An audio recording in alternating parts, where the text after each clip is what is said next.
Sup everybody, this is Willie, and today I'm going to be reviewing the cartoon show Toopy and Binoo, which is a show I watched back in my childhood, especially now that this year, 2025, the show is celebrating its 20th anniversary. And it's so surreal that it reached this milestone, which makes me feel a lot of nostalgia on my rewatch. I really love how much this show has really stuck to my mind growing up, because it was one of those shows where I was really enthralled by the creativity it had. And yes, although the duration of the episodes are extremely marginal, I still gained a lot of thrill by how inspiring and treasuring these episodes were despite the short time duration. But now with that, let's talk about the two characters themselves. Firstly, we have Toopy, who is a gray mouse, and he's obviously the dominant one of the duo because he is the only one that can communicate. But let's dive into his character. I think he's very exuberant and provides a lot of optimism on the adventures he and Binoo go on. He does tend to get a little impulsive at times in his own rights, but I think what props him up is that he's able to compensate and aid others to help resolve their problems. And then we have Binoo, who is a small white cat, and he's mute, so he never speaks.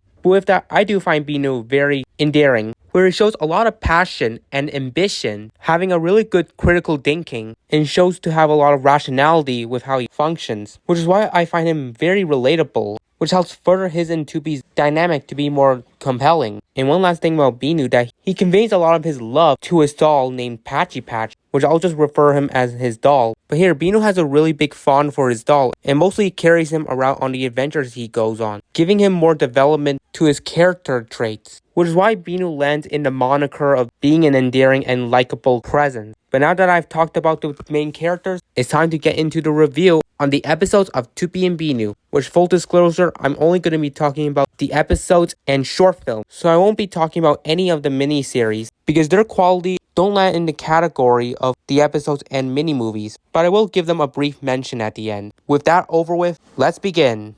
With Tiger Binoo, where Toopy and Binoo want to play tiger chase, Toopy is going to be the tiger catcher, while obviously Binoo is going to be the tiger. And Toopy uses a marker to draw black stripes on him so he could resemble a tiger, along with some sock ears to make him more efficient. So then they play the game, and Tiger Binoo gets away from Toopy and he climbs up the slide ladder, which leads to the imagination world of a mountain. And Toopy is not too far behind him. Then Binoo uses a cloud to slide down the mountain, followed by Toopy, but he fails and he turns into a ball of snow and bowls into a stack of monkeys like they are bowling pins. Then they point out where Binoo is at, and Toopy follows him and chases him through a jungle and into the cave, where Toopy encounters bats who rest on his hat on his way out. And then Toopy spots a plate of cookies on a picnic mat, and we do see Binoo hiding behind a tree watching Toopy approach the cookies. Then suddenly the picnic mat underneath him turns out to be a trap and traps Toopy inside with his hat falling out. Then Binoo comes out of hiding and takes Toopy's hat and wears it, and Toopy praises Binoo for being the best tiger chaser and being a tiger himself, and we end off the episode with Binoo roaring like a tiger. This was all pretty fun. I like the humor that this episode entailed, especially this resembles kind of like a cat and a mouse situation, which Toopy and Binoo are those species, but it's reversing the roles. And I had a lot of laughs with the ending part where Binoo lured Toopy into a trap using cookies. So this was all fun to watch.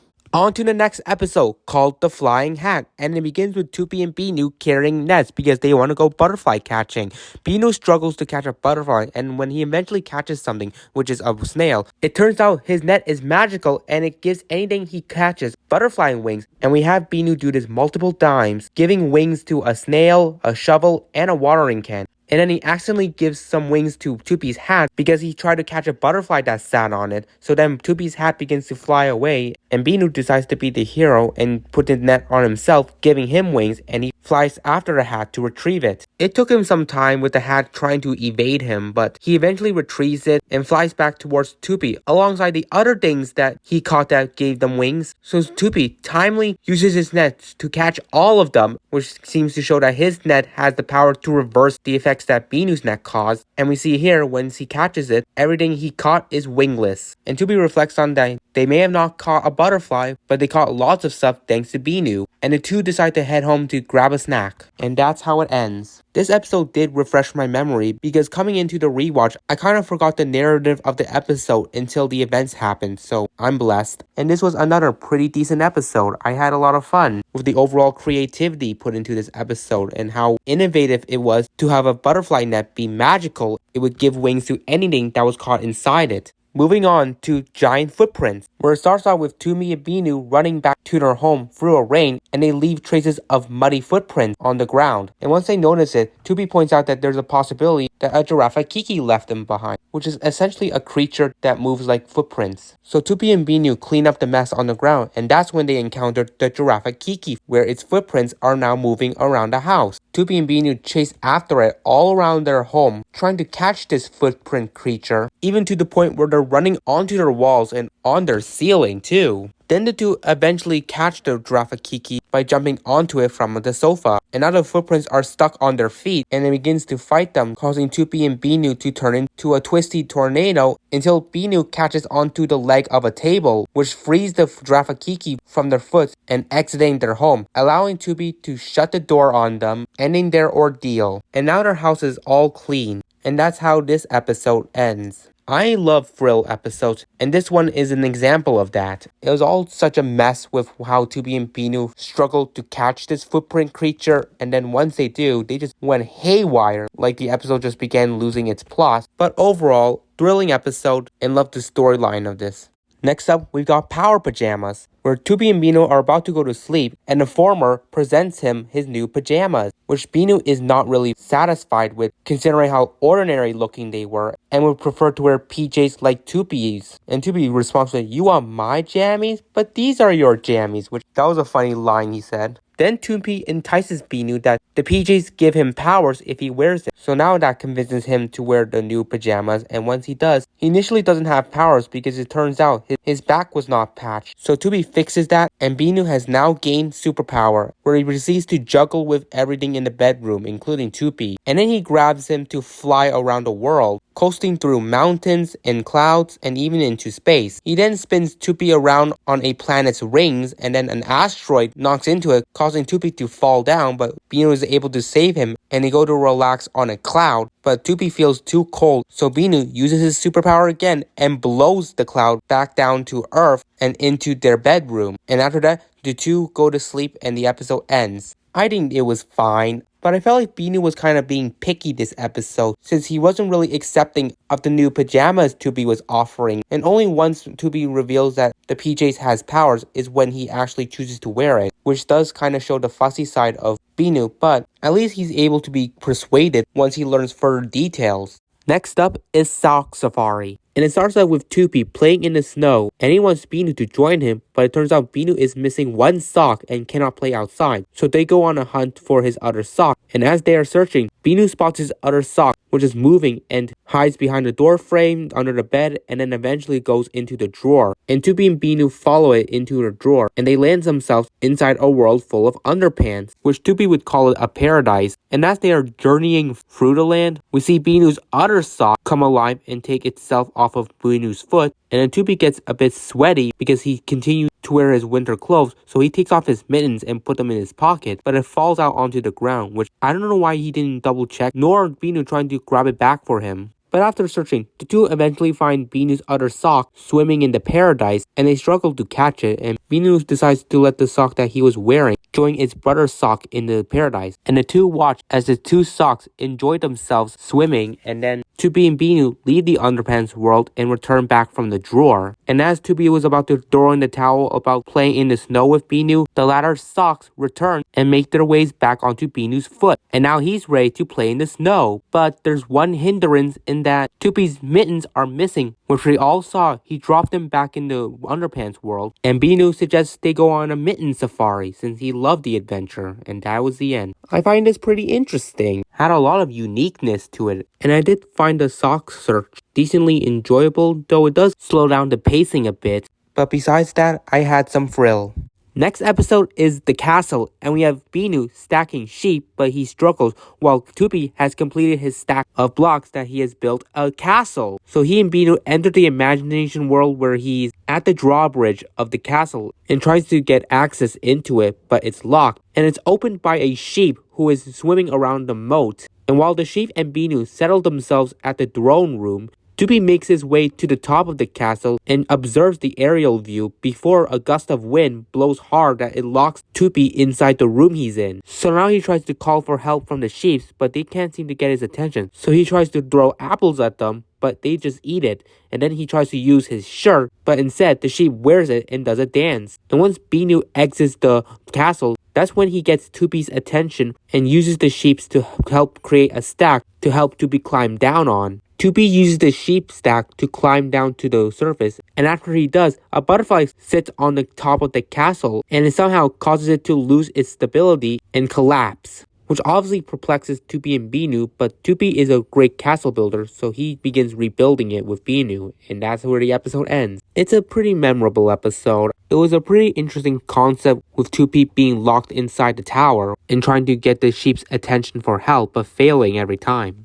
Next, we have Ballooning with Binoo, where Binoo himself is playing leapfrog with a frog while chewing on bubblegum alongside Toopy, where the latter starts to blow a bubble but it pops and the excess gum is all over him. Then Binoo makes his attempt to blow a bubble and he blows a big one that causes him to float in the air because of his light weight, and Toopy latches onto his tail to keep him company. And over time, as they ascend into the air, they are met with other figures who are blowing bubblegum as well, such as a squirrel, birds, even the most random things like a cloud and a kite. And these said creatures do happen to get themselves stuck on Toopy and Binoo as they are floating in the air. But now with more weight added to them, Binoo's balloon proceeds to lose its strength and everyone begins to descend back to the surface. Once they land, everyone goes back into their business, where Binoo continues his leapfrog game with the frog, and Toopy decides to try and blow a bigger bubble, and just as he does so, the frog leaps into his bubble and popping it in the process, leaving some excess bubblegum stains on his face, where the frog licks it off his face and chews on the bubblegum and proceeds to blow a bubblegum too before it pops the excess gum onto its face. And that's how it concludes.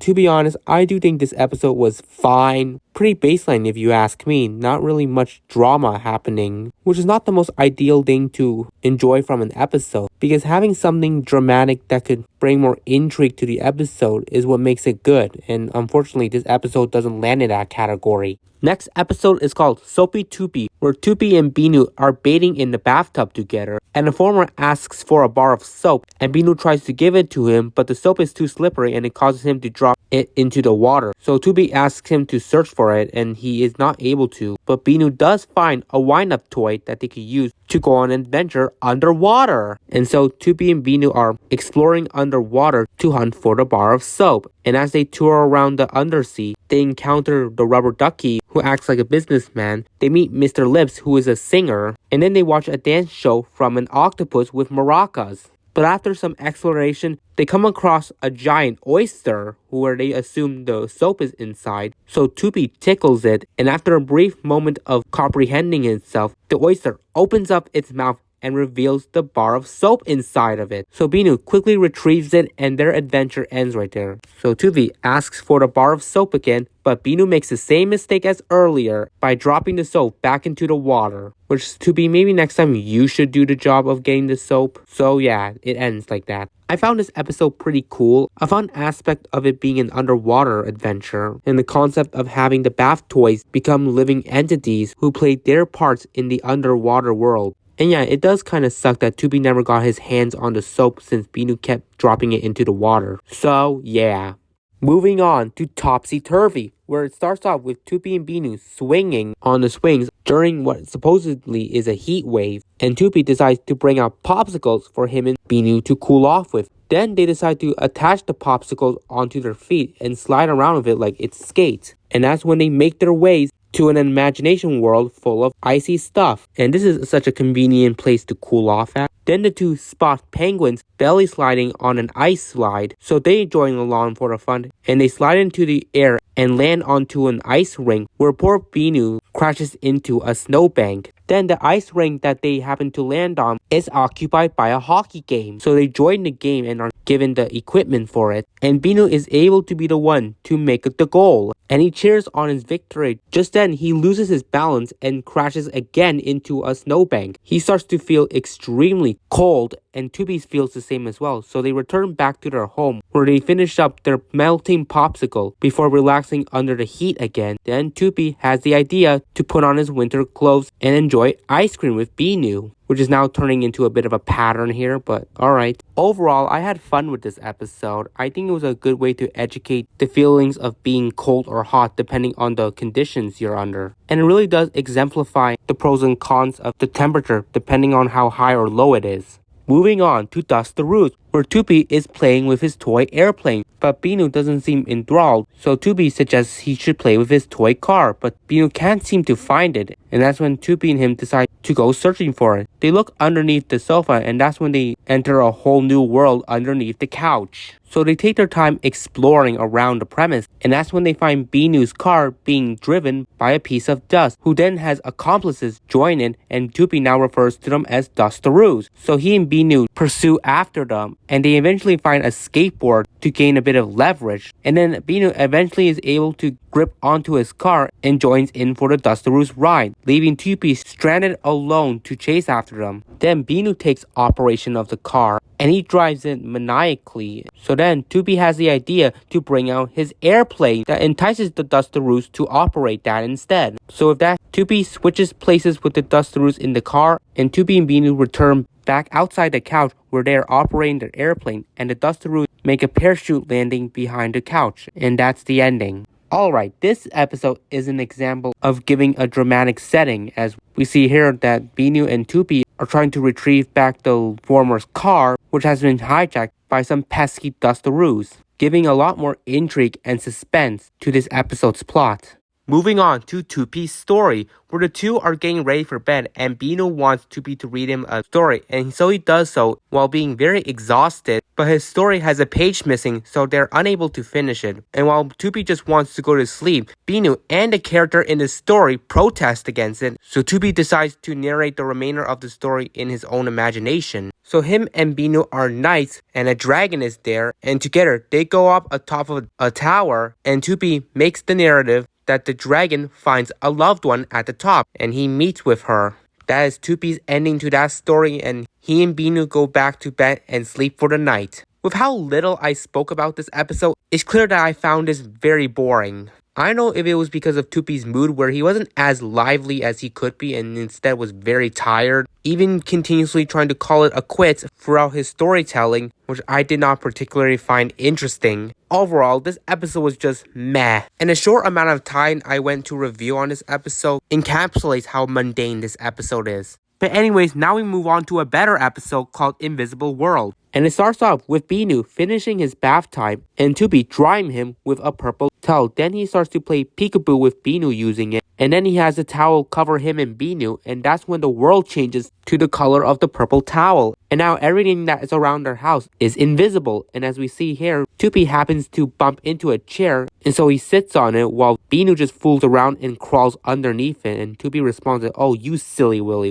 Then Binoo finds his tricycle, which is invisible, and he rides it all the way into an invisible wall, where he and Toopy walk alongside the wall so they can find the exit door. And on their way there, Toopy happens to wear his boots, making his feet invisible. And then afterwards, the two find the door and they exit out, where the outdoor world is still visible. They go back into their home where it's still in the invisible world, so they find their towel and they re-hide in it, which helps transform their house back into visibility, where Toopy uncovers himself and is relieved, but Binoo still has the blanket covered over him, and Toopy now believes that Binoo is invisible, not knowing that he's just hiding under the towel, which is something that I completely forgot how the episode ended. Well, the episode was competent enough, definitely a step better than the previous one where it was straight up boring. So that's my thoughts on this one. Next up is Nightlight, where Toopy and Binoo are going to bed, but it's so dark with the lack of nightlight, so they struggle to rest. Then a shooting star passes by, and Toopy and Binoo operate their bed like a rocket ship and chase after her.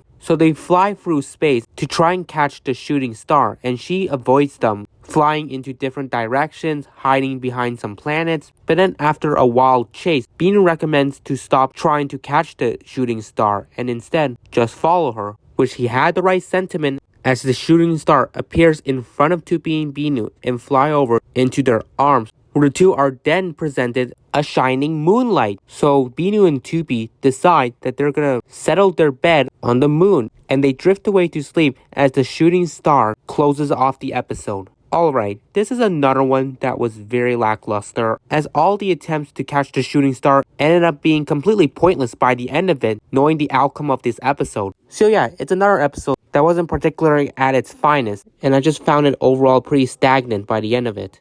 Next episode is Peanut-Butterbot, and it starts off with Toopy crafting a robot using a cereal box and some paper rolls. Then Binoo approaches him with some bread and peanut butter, but Toopy doesn't have the time to make him a PB sandwich, and he puts his priorities onto the robot he's crafting, and he completes it, and it begins functioning, but it doesn't have a head until it knocks into the table and a spoon lands into the box, giving it a spoon head. And Toopy gives it cereal for its eyes, and now the robot is in full gear. So it leads Toopy and Binoo outside, where together they all witness a flying saucer approaching them. And once it makes it landing, out comes the same style of robots, just like the one that Toopy made, except they have a different utensil resembling their heads, such as a spatula, knife, fork, and slotted spoon. Like, they are a family of utensils, and all they were missing was the basic spoon head that Toopy made. But these robots become very good assets as they all together help make Binoo's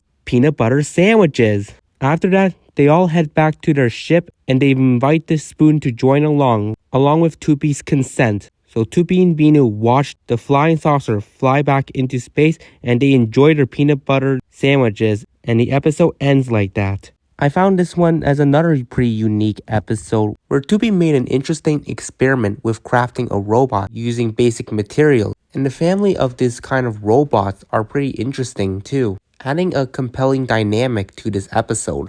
Then the next episode is called Tickle Me Tail, where Toopy is trying to make Binoo laugh, but he continues to fumble, and Binoo is expressing his boredom from Toopy's lack of funny. So then Toopy comes up with a trick of using a feather tickler and sneakingly tickling Binoo's back without his knowledge. And he does his trick initially until the tickler comes alive and becomes a Tickle Me Tail, where it tickles Binoo and Toopy. It then becomes a problem and starts tickling objects around the house, where the effects causes those objects to become ticklers as well, initiating Toopy and Binoo to extinguish them, such as a shirt, plants, and even Binoo's doll, Patchy-Patch. Then the two spot the tickler hiding in the plants, and they hide behind the couch to time their ambush correctly on it, and once they do, they get hold of the tickler and begin shaking all of its ticklish effects out, seizing all of its tickle power. And now Toopy and Binoo can relax after this tickling ordeal. So they get back to the game of making each other laugh, and this time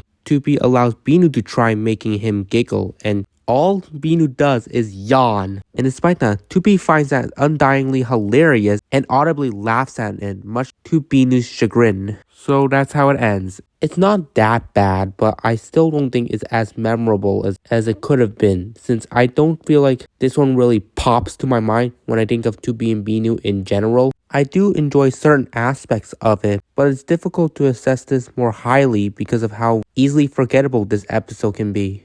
Moving on to the next episode called The Big Race. And it starts out with Toopy and Binoo preparing for their race. Binoo is riding a tricycle with his doll inside the front holder, while Toopy is racing in a race car. And so the race begins, and Toopy's car wheel detaches from the vehicle. So now he finds another way to continue the race, and he uses a pogo stick to bounce around in. Then his pogo stick gets stuck in a gopher hole, which is the first time I'm going to mention a gopher. And then Toopy moves on to using various vehicles to continue the race. But throughout it, he continues to show his impulsiveness, which kept on setting him back on the race. So after many struggles, he finally decides to ride on Binoo's tricycle with him, and the two are about to approach the finish line, but then Binoo's tricycle wheel rolls over a tiny pebble and it ejects his doll past the finish line, so Binoo's doll, Patchy-Patch, wins the race. Which this was all ridiculous but funny at the same time, and that's how the episode ends. This was just an okay episode. I think this one in particular did become the catalyst for Tooby's impulsive nature, as we see here making numerous mistakes that could easily be avoidable had he been more cautioned.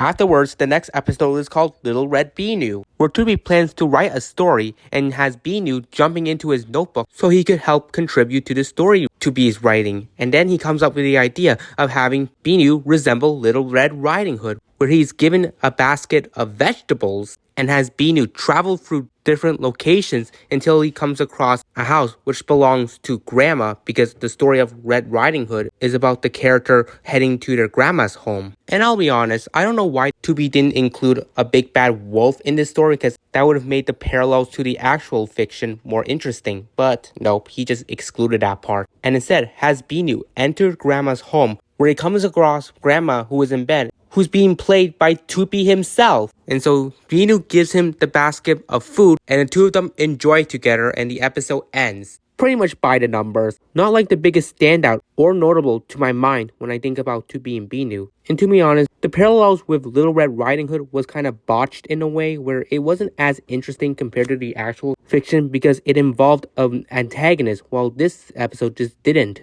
Moving on to the next episode called Strange New World, where it begins with Toopy and Binoo riding in a spaceship, where Toopy serves himself a box of juice, and then their ship comes across a planet. So Toopy and Binoo head over to the teleporter to teleport to that world, and once they do, they land themselves inside their house, and they begin interacting with various objects there, and after some exploration, they take some objects to come along for their journey, such as Binoo's doll Patchy-Patch and a little book. And once they teleport back to their ship, they return back flying in space, where Binoo now wants to have some juice, and so Toopy requests the ship to give him some, just to discover that they have run out of juice. So now Toopy and Binoo has a new mission to search for the planet of juice. And that's how that episode ends. This one is very significant because it is the predecessor for the miniseries Captain U, which I'll emphasize more on at the end of the review. So for my thoughts on this episode, it was just there.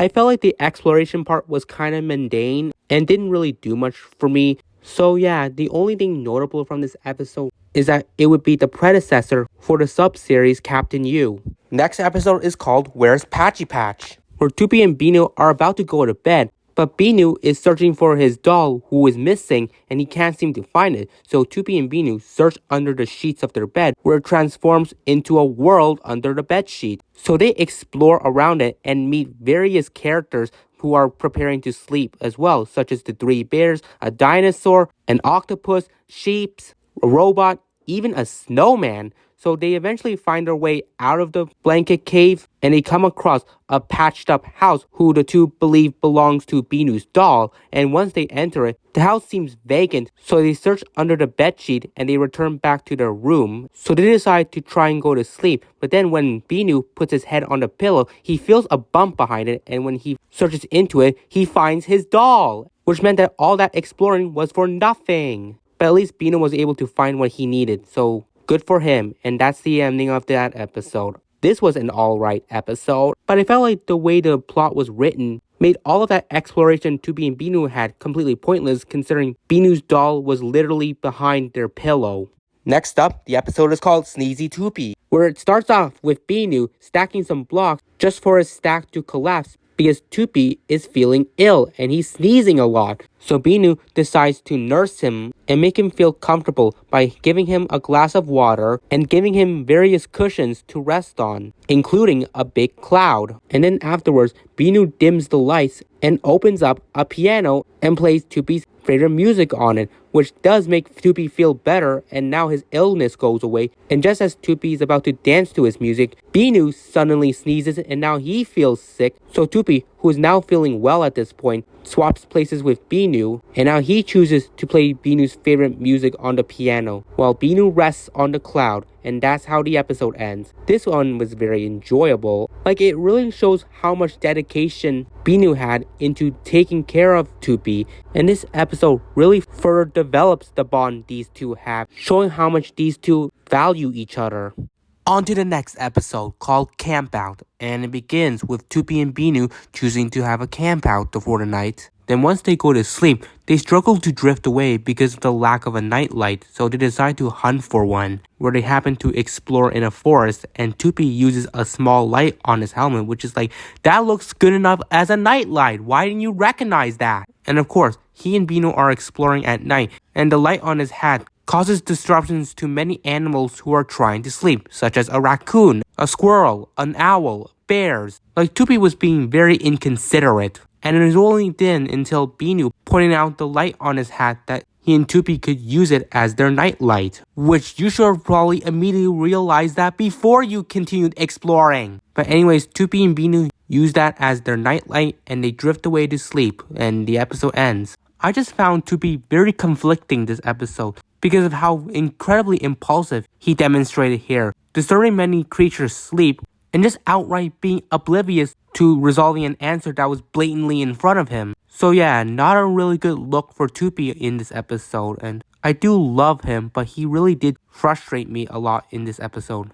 Jumping into the next episode called Binoo's Letter, and it starts off with Binoo trying to give Toopy a letter, but Toopy assumes that he wants to mail it, so he takes it over to the mailbox and puts it in. Then he and Binoo are dragged into the mailbox full of letters, and the two write on Binoo's letter like a magic carpet, and theirs alongside other envelopes begin flying into the air, and Toopy and Binoo watch as each letter mails itself. And we see several creatures get mail, like a dragon, a polar bear, even a fish who gets a surprise birthday party, so that was nice. But with all the letters delivered, Binoo's is the only one left, and it returns Binoo and Toopy back into their home, where Binoo finally gets Toopy to realize that his letter is for him. And so he takes it and opens it, and a bunch of heart emerges from inside it, which this seemed to be a Valentine's Day themed episode, so the envelope of hearts are apt with the Valentine's theme. So that concludes that episode, and I will say it was very enchanting nonetheless.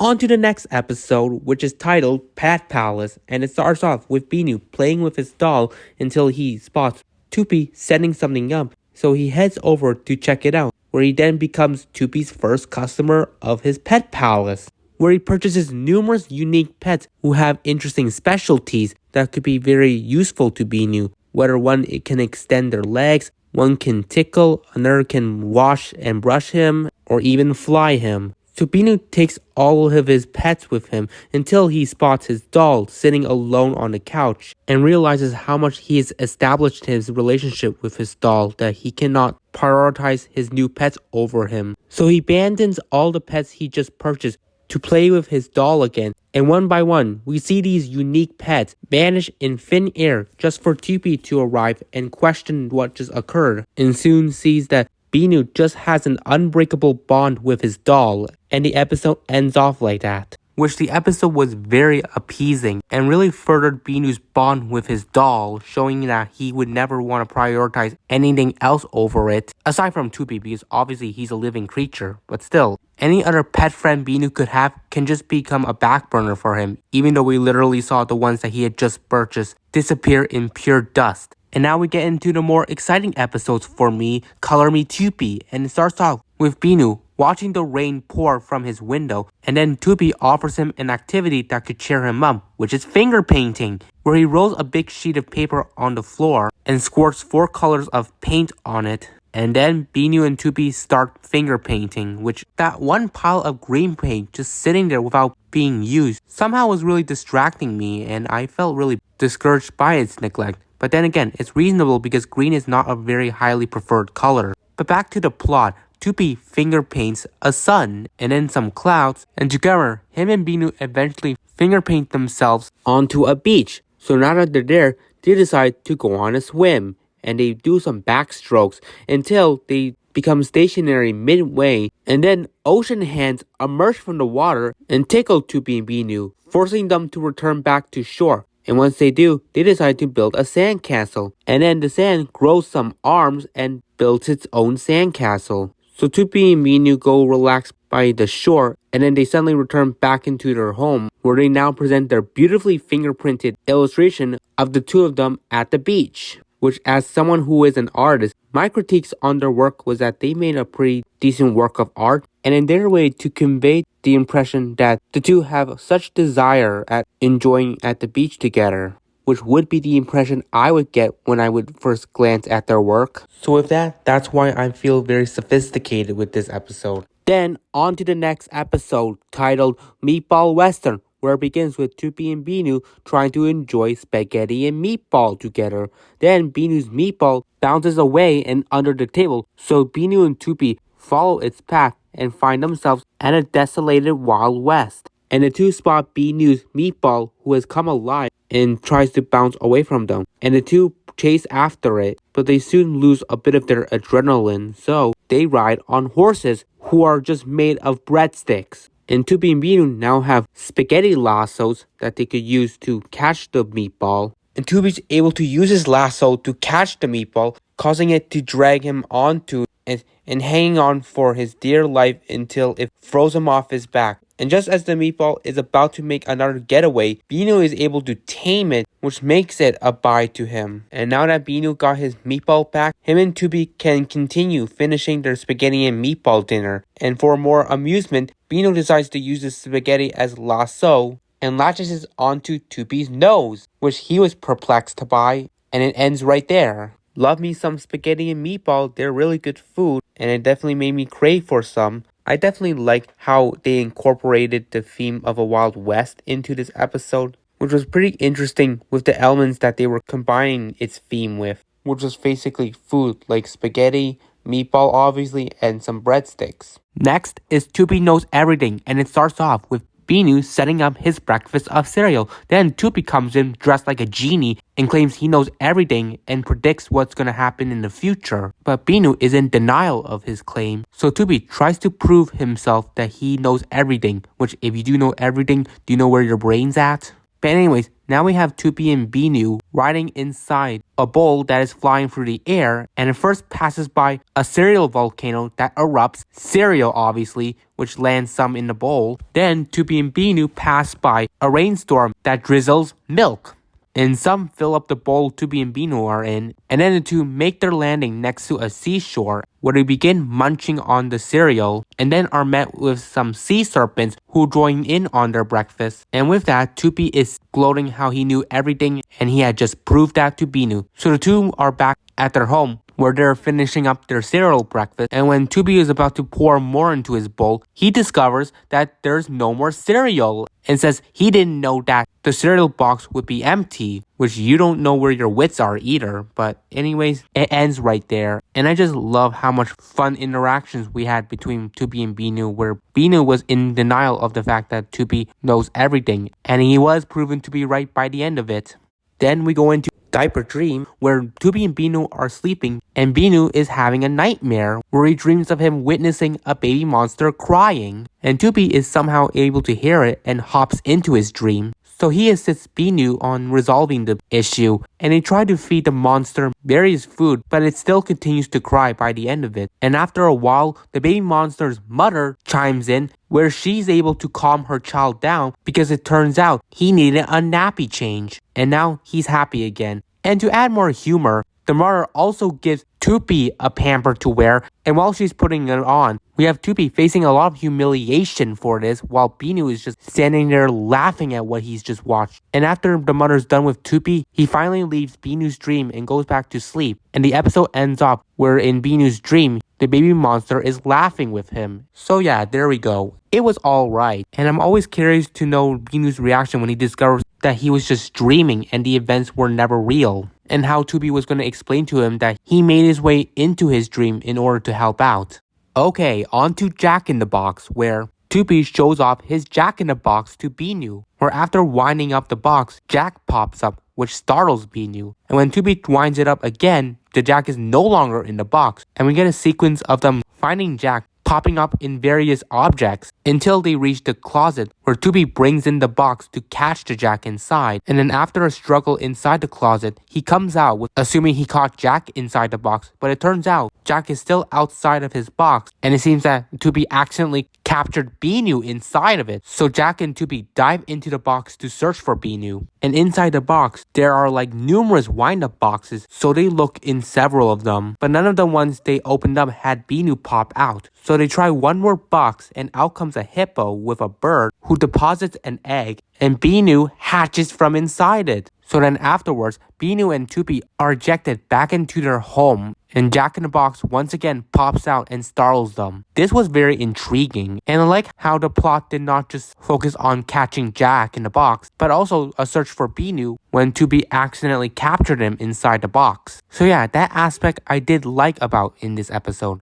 Nextly, the episode is called Backpack, and it starts out with Toopy and Binoo packing stuff inside a backpack because they're going on a trip, where Toopy packs food and Binoo packs his doll. But then Binoo goes into the backpack and Toopy follows him inside, where the two are now inside the backpack world where it is full of food and treats. Toopy finds Binoo, who hatches from a peanut, and then the two hear somebody approaching them, and it turns out to be Binoo's doll Patchy, who has come alive. So the three together decide to play hide and seek. Toopy goes first, and he finds Binoo and Patchy hiding on a ceiling popsicle. Then it's Patchy's turn, and he finds Toopy and Binoo inside an Oreo cookie. And then it's Binoo's turn to be the seeker, and Toopy and Patchy hide inside a mountain of marshmallows, but Patchy eats it all up, and Binoo finds them with such ease. And now it's Toopy's turn again, and while he counts, Binoo and Patchy make their way out of the backpack and hide behind the home curtain. And when Toopy's done counting, he's unaware that Binoo had just left the backpack world and assumes he's hiding inside a peanut again,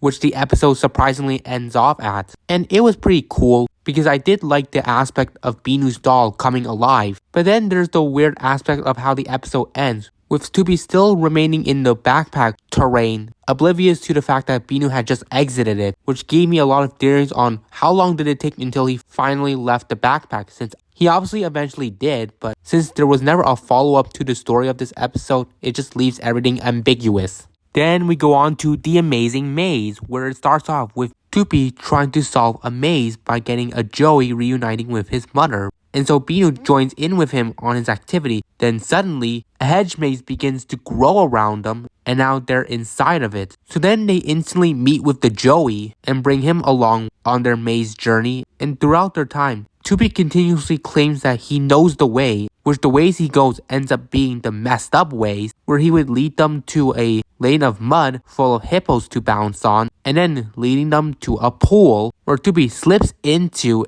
and is met with crocodiles there. So after some exploration, the Joey happens to bounce over the hedge walls, meaning that he could have just done that ages ago. And just then, the mother kangaroo hops by and reveals to Toopy and Binoo that she has reunited with Joey. So the two join into her pouch with Joey, and the mother kangaroo hops them back into their home, where Toopy tries to make his claim of knowing the directions to navigate the hedge maze, much to everyone's denial of his claims, and that's how the episode ends. This one's yet another one that is very intriguing, and I just love how much this episode seems to dunk on Toopy every time he tries to claim that he's right, when in reality he was wrong the whole time. Okay, next up we have 4 seasons, where it starts off with Binoo building a snowman and Toopy sledding down a long hill. And he tries to encourage Binoo to join along, but Binoo protests against it numerous times until Toopy suggests to bring along his snowman.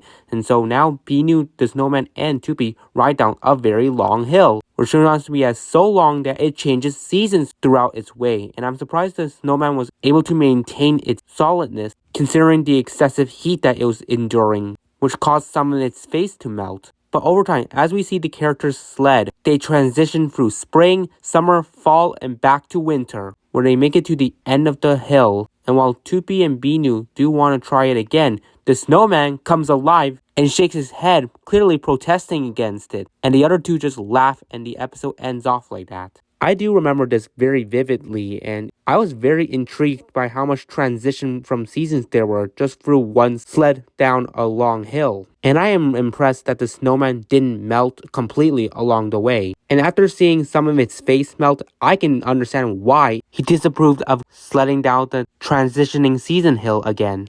And now we jump into the next episode, which is titled Gone Fishing. And it starts off with Toopy wanting to go fishing with Binoo. And so they head over to their couch, which changes into a world where it's floating in the middle of the ocean. And Toopy and Binoo start fishing. And first, Binoo catches a boot for Toopy to wear. Then Toopy catches a feather for Binoo to wear. Then he catches something again, and it is a hat, but he assumes is a seed and gives it to Binoo. Then Binoo catches a big instrument, which I mean it's a tuba. And then afterwards, the world changes back into their home because someone rang their doorbell. So Toopy goes to greet the visitors, and it turns out to be a band of fish who conveniently were searching for the items that Toopy and Binoo found in the ocean, where one was missing their hat, the next one was missing its instrument, and the last one was missing its boot. And after they get their stuff back, they leave Toopy and Binoo's home and the episode ends. Just a competent one, to say the least. Not much for me to critique here besides how cool it was that the items Toopy and Binoo fished out were belongings to a fish band who must have somehow figured that Toopy and Binoo had their missing items. Up next is Train Ride, and the title itself is pretty arbitrary when you do get the full context of this episode. But to illustrate that, let's get into the episode where it begins with Binoo and Toopy wanting to make apple pie, where they have the crust but no apple. So they go outside to hunt for the apple, and that day it's very foggy. So they first hitch a ride on a train, and then next they go on a plane, where they would later skydive down onto a surface where they cross a bridge that leads them onto a boat, and then they would come across a jungle where they use vines to swing over to an elevator, where they go in and press an apple button that leads them to that floor, and once they reach it, they find a red apple sitting on the ground, and Toopy picks it up and puts it inside the pie crust. And afterwards, the fog suddenly dissipates, and the two are back at their home in front of its entrance, and Toopy heads back in and gives a line of "Welcome home, apple," which perplexes Binoo and makes him laugh at him, ending off the episode there. Like I said at the start, the title seems very random and is completely misleading when you think about it. Because yes, they have a train ride, but that wasn't the only transportation they used to hunt for the apple. They used other various transportation methods to reach their destination. And if I were to rectify the title of this episode, I would just call it Find the Apple, since that is more accurate than train ride, since Toopy and Binoo only rode the train for a few seconds in the episode, not the entirety of it. So yeah, this is all just very conflicting, and I'm not sure about the approach the show went with using this arbitrary title, but that seems like how they want this episode to be titled as. So yeah. Then we jump into Godmother Toopy, where Toopy is dressed in a tutu because he's going to be Binoo's godmother, where he and him plan to go to a royal ball. And because he is the godmother, he has a wand that produces magic powers. So he uses it to try giving Binoo an outfit to wear to the ball. And he tries multiple times where he seems to get the wrong outfit for Binoo. And it takes him a while until Binoo approves an outfit, which is a clown, and then he takes Toopy's wand and temporarily makes himself a godmother and gives Toopy a beautiful dress to wear to the ball. And afterwards, Binoo changes back into this clown outfit and uses the wand again to make him and Toopy a vehicle to ride to the ball, which is just a banana with wheels. But anyways, Toopy and Binoo head over to the ball, and the wand that was just left behind comes alive and bounces along to head over to the ball as well. And that episode concludes. I didn't really click that much with this episode because it did get very repetitive. Every time Toopy would cast the wrong spell on Binoo. So that's pretty much it. Then we jump into a more interesting episode called Binoo Blows Raspberries, where it begins with Toopy and Binoo on their bed, where the former is reading a monster story to Binoo, and he is shaken by it because he's fearful of monsters. So Toopy then reads a cure book that contains instructions on how to combat against monsters, and we do see scary monsters pop up where Binoo sees them, but Toopy is oblivious to it since he's reading the book. And every time a monster appears, Toopy reads that the way to fend off against them is to blow a raspberry, and Binoo blows various raspberries that eliminate the monsters. And after he does that like several times, Toopy praises Binoo for showing his bravery even though he was unaware that the monsters were physically around while he was reading the cure book. And in the final moments, Toopy once again tests Binoo how he can fend off against a monster, and he blows a raspberry that eliminates the book Toopy was reading, and he laughs and the episode ends. I do find this compelling and a very interesting concept that was combining many elements to build up this strong concept. But I want to make a nitpick at the ending where Binoo blew his raspberry that got rid of the book Toopy was reading, but the one he eliminated was the cure book, not the other one that Toopy was reading earlier that was more scarier. So I don't know if this was a flaw or if Binoo was truly intended to get rid of the cure book. But anyways, it's pretty much up in the air, so yeah. Next up is Eggheads, where it starts off with Toopy and Binoo relaxing near a boulder where they admire birds and wish to be in their shoes. Just then, they appear inside a bird's nest where the boulder has now become an egg. And Toopy gives it his shirt to keep it warm and then teaches it how to laugh and fly. And while he was suggesting ideas to teach it, Binoo had the suggestion of giving it a carrot, which Toopy disapproved of, until the egg finally hatches and out comes a bunny, where Binoo gives it the carrot and then the bunny grows some wings and begins flying away. And Toopy and Binoo wave their farewells as the episode concludes. And I overall think this was very memorable to me because I just found it so hilarious on how wrong Toopy was and the element of a bunny having wings, which I found to be a pretty interesting concept here. So that's what I've got to say for the episode Eggheads, even though neither Binoo or Toopy had eggs on their heads. Next episode is called Bistro Binoo, and it starts off with Toopy being a chef serving Binoo some food. But the food in this episode is literally invisible, which was just so weird. But anyways, Binoo is served many dishes and consumes all the food there until it continues to expand his stomach, bloating him completely to the point where he becomes a balloon and floats into the air, where Toopy chases after him, and after some time floating, Binoo finally burps and allowed him to exhale all the gas in his body, making him back to normal again. And with that, the episode ends right there. I mean, I find most of this very relatable since I'm someone who looks at food very fondly, where I'm pretty much putting myself in Binoo's shoes where he would just gobble everything on the plate. And yes, this episode does seem to teach the cons of overeating because you would then bloat like Binoo did. So yeah, that's pretty much it for my critique of this episode. Now on to the next episode called Magic Mirror. Oh, here we go. And it starts off with Toopy admiring himself at a mirror. And we do see Binoo just feel very isolated and just leaves Toopy alone. And then when Toopy goes to kiss the mirror, it suddenly becomes a portal that transfers him into a world where there are multiple clones of him admiring themselves at a mirror. We do see one of the clone Toopys claim his specialty is singing, where he does do it, and I just audibly laugh at the way he sang, and it was just terrible. Then the other clones' specialties are either tying shoes, flapping ears, cartwheels, playing with noses, longer eyelashes. Like they have some creativity qualities to them in comparison to the real Toopy, where he expresses a lot of sorrow, feeling isolated from the pack for not having a specialty. Then we cut back with Binoo, who passes by the mirror and begins to hear the commotion coming from inside it. So now he enters it and transfers into the world full of Toopy clones. And that's when Toopy discovers him and they both hug it out, realizing that he does have a specialty in that he has a best friend in Binoo.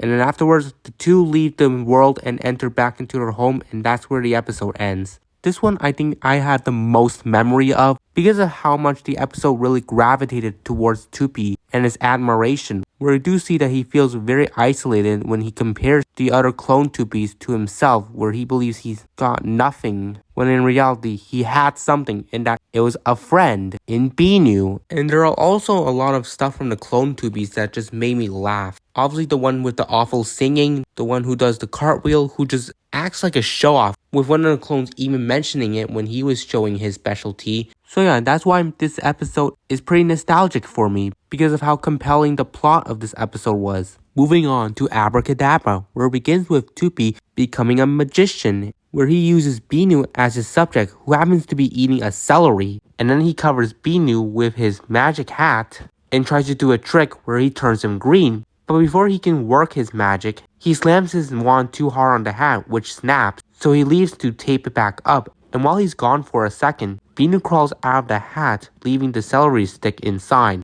So Toopy returns and does his trick, and once he opens up his hat, it only shows the celery, making him assume that Binoo has now become a celery stick. So then Toopy does multiple tricks of changing the celery to various animals or even objects, until he changes it back into a celery stick, and as he hugs it, assuming it's still Binoo, the actual Binoo appears and is about to bite into the celery stick, which Toopy catches and shields the celery away, assuming Binoo was about to eat the celery who Toopy thought was Binoo himself. And Toopy, of course, has to say this line of, "Binoo, stop, don't bite Binoo," which this line is so ridiculous, and is quite possibly one of the most comical line I've ever heard on a TV show. But after some short examination, Toopy realizes that he was just speaking to the real Binoo and he begins to hug him, closing off this episode. And I'll just say, it's just so laughable because of how oblivious Toopy was to the fact that Binoo had withdrawn himself from his magic show. So every time Toopy saw the celery, he always thought it was Binoo when he transformed him on his initial trick. So that's that.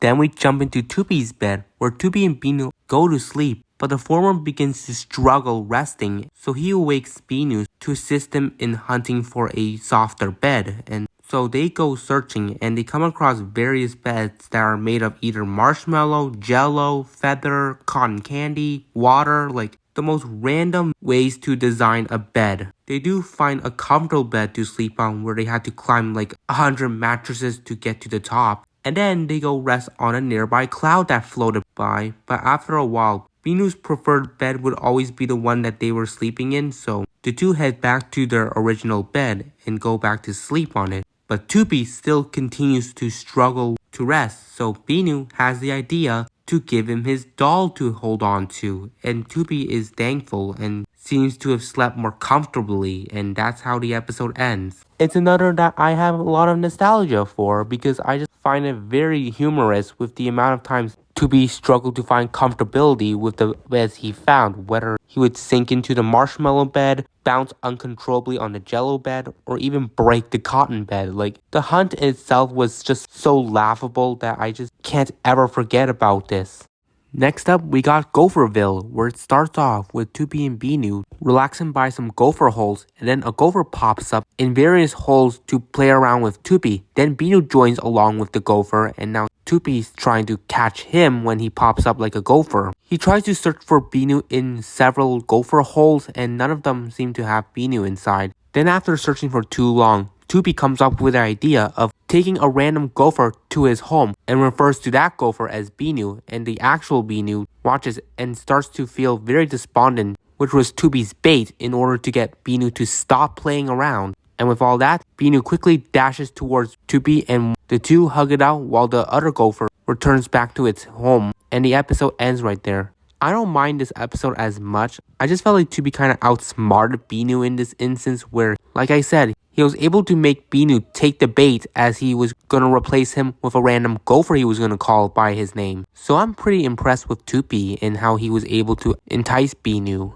Then we go to Toopy's nose, where Toopy and Binoo are playing a board game, and when Toopy goes to shake the dice, his nose suddenly comes off and starts bouncing on the game board tiles. So Toopy and Binoo follow it in the game and pursue it all around, where various creatures would use it as like a ball or as their own nose until it reaches the end of the game, where it lands inside a funnel and makes its way to the last tile, where Toopy and Binoo are able to corner it and retrieve it. And Toopy puts his nose back on him and it remains secured as they return back to their home, where it's Binoo's turn to shake the dice, and to add more ridiculousness as he's doing so, his nose comes off too and begins to bounce on the game tiles just like Toopy's nose did. And now that's a funny way to close off this episode. It was fun, it was thrilling, it was enjoyable, it was crazy, it was ridiculous, Like, there's so much to critic with this episode because of the ridiculousness of Toopy's nose being the major plot point. All because of a board game. Wow. Next episode is called The Genie, where Binoo is preparing a tea set. Then he rubs the teapot and out comes Toopy, who is a genie. Where obviously with genie rules, the recipient is allowed to grant 3 wishes that the genie will honor. Before Binoo could make his first wish, Toopy tries to make suggestions on wishes Binoo could make, but he disapproves them, and his first wish is to be given a teaspoon. Then, his second wish is to have some cookies, and initially Toopy granted him some giant cookies just for Binoo to correct him that he wanted to be smaller size, so he does so. And then Binoo's final wish is for Toopy to join him on his tea party, and he does so, and they enjoy their tea party together and end off the episode right there. I just like how Toopy just continued suggesting for Binoo to make wishes that would grant him big things when in reality, Binoo's wishes were just simple things that was mostly catered towards his tea party he was preparing. Which is why I'm pretty so-so on this episode. It's not that bad, but it's also not that big of a standout when you think about it. Next is Big Smooch, and it starts off with Toopy finishing a story about a princess and a frog. So then he gets an idea to search for a frog to kiss, and he finds one chilling at a pond, and he puts on lipstick for better authenticity. And while he tries to interact with the frog, Binoo also puts on lipstick and he begins kissing animals who change into a different creature. Meanwhile with Toopy, he struggles to interact with the frog, and then he starts reading the story to the frog, which starts to interest it a bit. And then Toopy decides to go cosplay as a princess and shows it off to Binoo. And then when he tries to interact with the frog again, he accidentally drops his hat on the frog, startling it, causing Toopy to fail his goal, so he decides to give up on it. And meanwhile, Binoo gives the animal one last kiss and it turns into a frog with lipstick, and after that, he joins Toopy as they head off and read another story. And as they depart, the frog sees the other frog with lipstick and puts on lipstick itself, and the two kiss and they transform into snails, and that's how the episode ends. This episode felt a bit awkward, especially with the amount of times Toopy tried to mimic the story of the frog and princess. Like, it was just all weird, but I did get some level of humor with how much Toopy kept trying to fulfill his goal. So yeah.